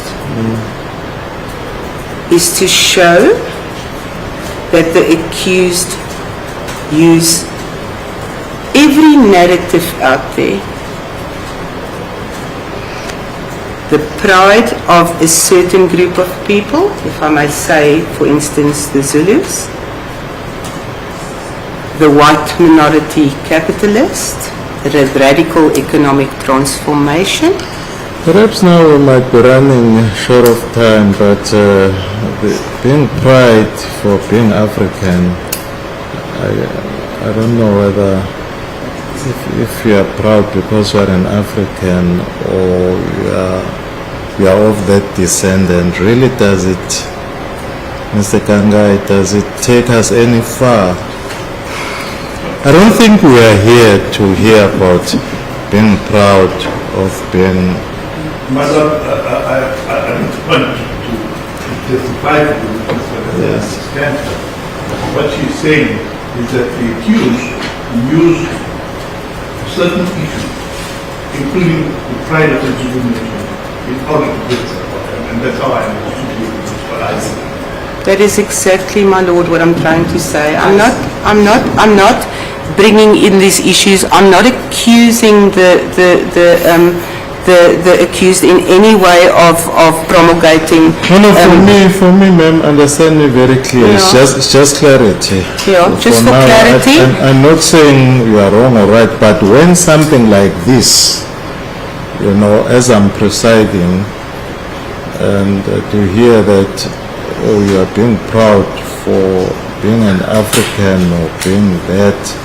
I don't know what is the relevance of that in the whole thing. I think exactly the feelings, my lord, that it now invokes in you, it also invokes in the public viewing this message. And she used that very well I see. to then So to for me, then support. just for me, ma'am, can assure you there is no feeling, but just clarity. Yeah. As I'm listening to this thing carefully, when one, like here, it's a story of Shaka Zulu being played, then there is issue of Stellenbosch. Yeah. So I'm really confused Yeah. how to tie in these things. So- At the end of the day, I must assess. Indeed, and indeed, my determine, lord.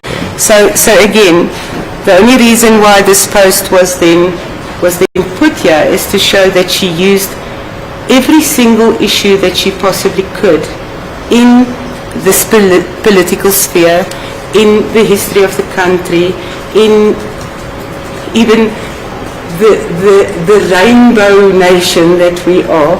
She used that to gather support. And this is not criticism, that's just all I'm saying. If you look at her tweets over the period, she would bring up issues like radical economic Let me assure you, transformation. these are your views. This is my views. And I'm not saying you are wrong. I need clarity. I need clarity. So Not you that need you are wrong. clarity. These are your views. Thank you so much, my lord. So I concur with that answer. Is all this is to show that it was not only issues related to President Zuma, to what was going on in that stage that was used to gather support. It was also other issues. I'm only going to ask you two questions. Do you want to withdraw the statement you just made now? That the statement you saying evoked what His Lordship was asking you. Was His Lordship only asked you a question?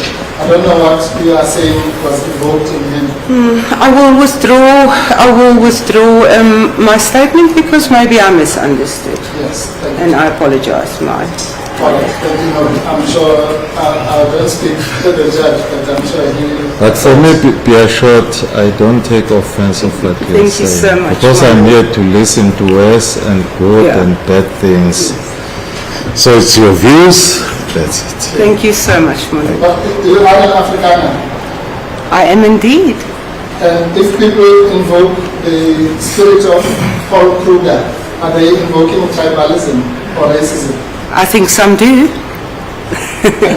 So as a rule not, but a lot of people use that to invoke Afrikaner pride and that sort of thing. It happens. And violence. And violence sometimes, yeah. Where does invoking your heritage translate to violence? Doesn't translate to violence directly, but it is a call for support, just basically based on your heritage. And okay, let's leave it at this. So that Let us not go into that because I am also 7% African hunter-gatherer and 2% West African Angolan. So we'll deal with that tomorrow. And Thank we'll you. have time now. As long as you agree that the invocation of your heritage, it is possible that you can invoke your heritage without seeking to invoke any violence. I think you can. I think that you can call on your cultural and your heritage pride in other people without inciting violence. But I still don't think that this was the case here. I think this was used to gather support. And in your book, to gather support is the same thing as violence. No, I was very clear, I think, my lord, when I said there were different stages throughout this narrative that started off merely just gathering support from a daughter to her father, which which is actually very endearing, but unfortunately it did go over into incitement and then condoning the violence. I cannot say that enough. That is what I saw, and that is what I saw as an eyewitness.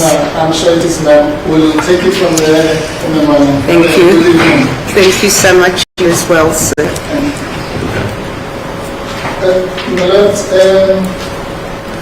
in terms of the starting time, if you will remember, the reason why we stopped late today was to try and avoid having to cut this witness when the other one comes. I'm not, unfortunately, because of the manner in which the questions are answered, I would have said that I won't be more than an hour, but it depends, obviously, on the answers. I know my learned friend was going to call his next witness at 10, so maybe we could start 9:30, just to be on the safe side, if your lecture is minded. Mr. Kangai, what is your view? My Lord, yes, indeed, we did have discussion, as this discussion with your Lordship as well. But I was convinced that we should finish this witness even tomorrow, no matter how much time it takes. And then we will start with the next witness after that. And I will make special arrangements if we need to. So what time should we start? 9 or past 9? I'm available. I'm always here by 9 o'clock, my Lord, so I'm available. Then we start 9 o'clock. 9 o'clock, my Lord. We just need to clarify with the court staff if they can be available. The other councils, are they fine at 9 o'clock? They are fine. No, they'll be here by 9 o'clock. My Lord, 9 o'clock tomorrow morning. Thank you, Ms. Tended, for today. And tomorrow you are coming back again to continue from where you have ended. Thank you, my lord. Thank you.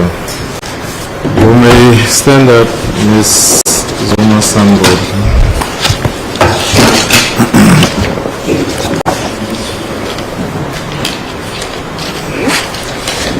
Your matter is adjourned to tomorrow, 9 o'clock. Court will rise.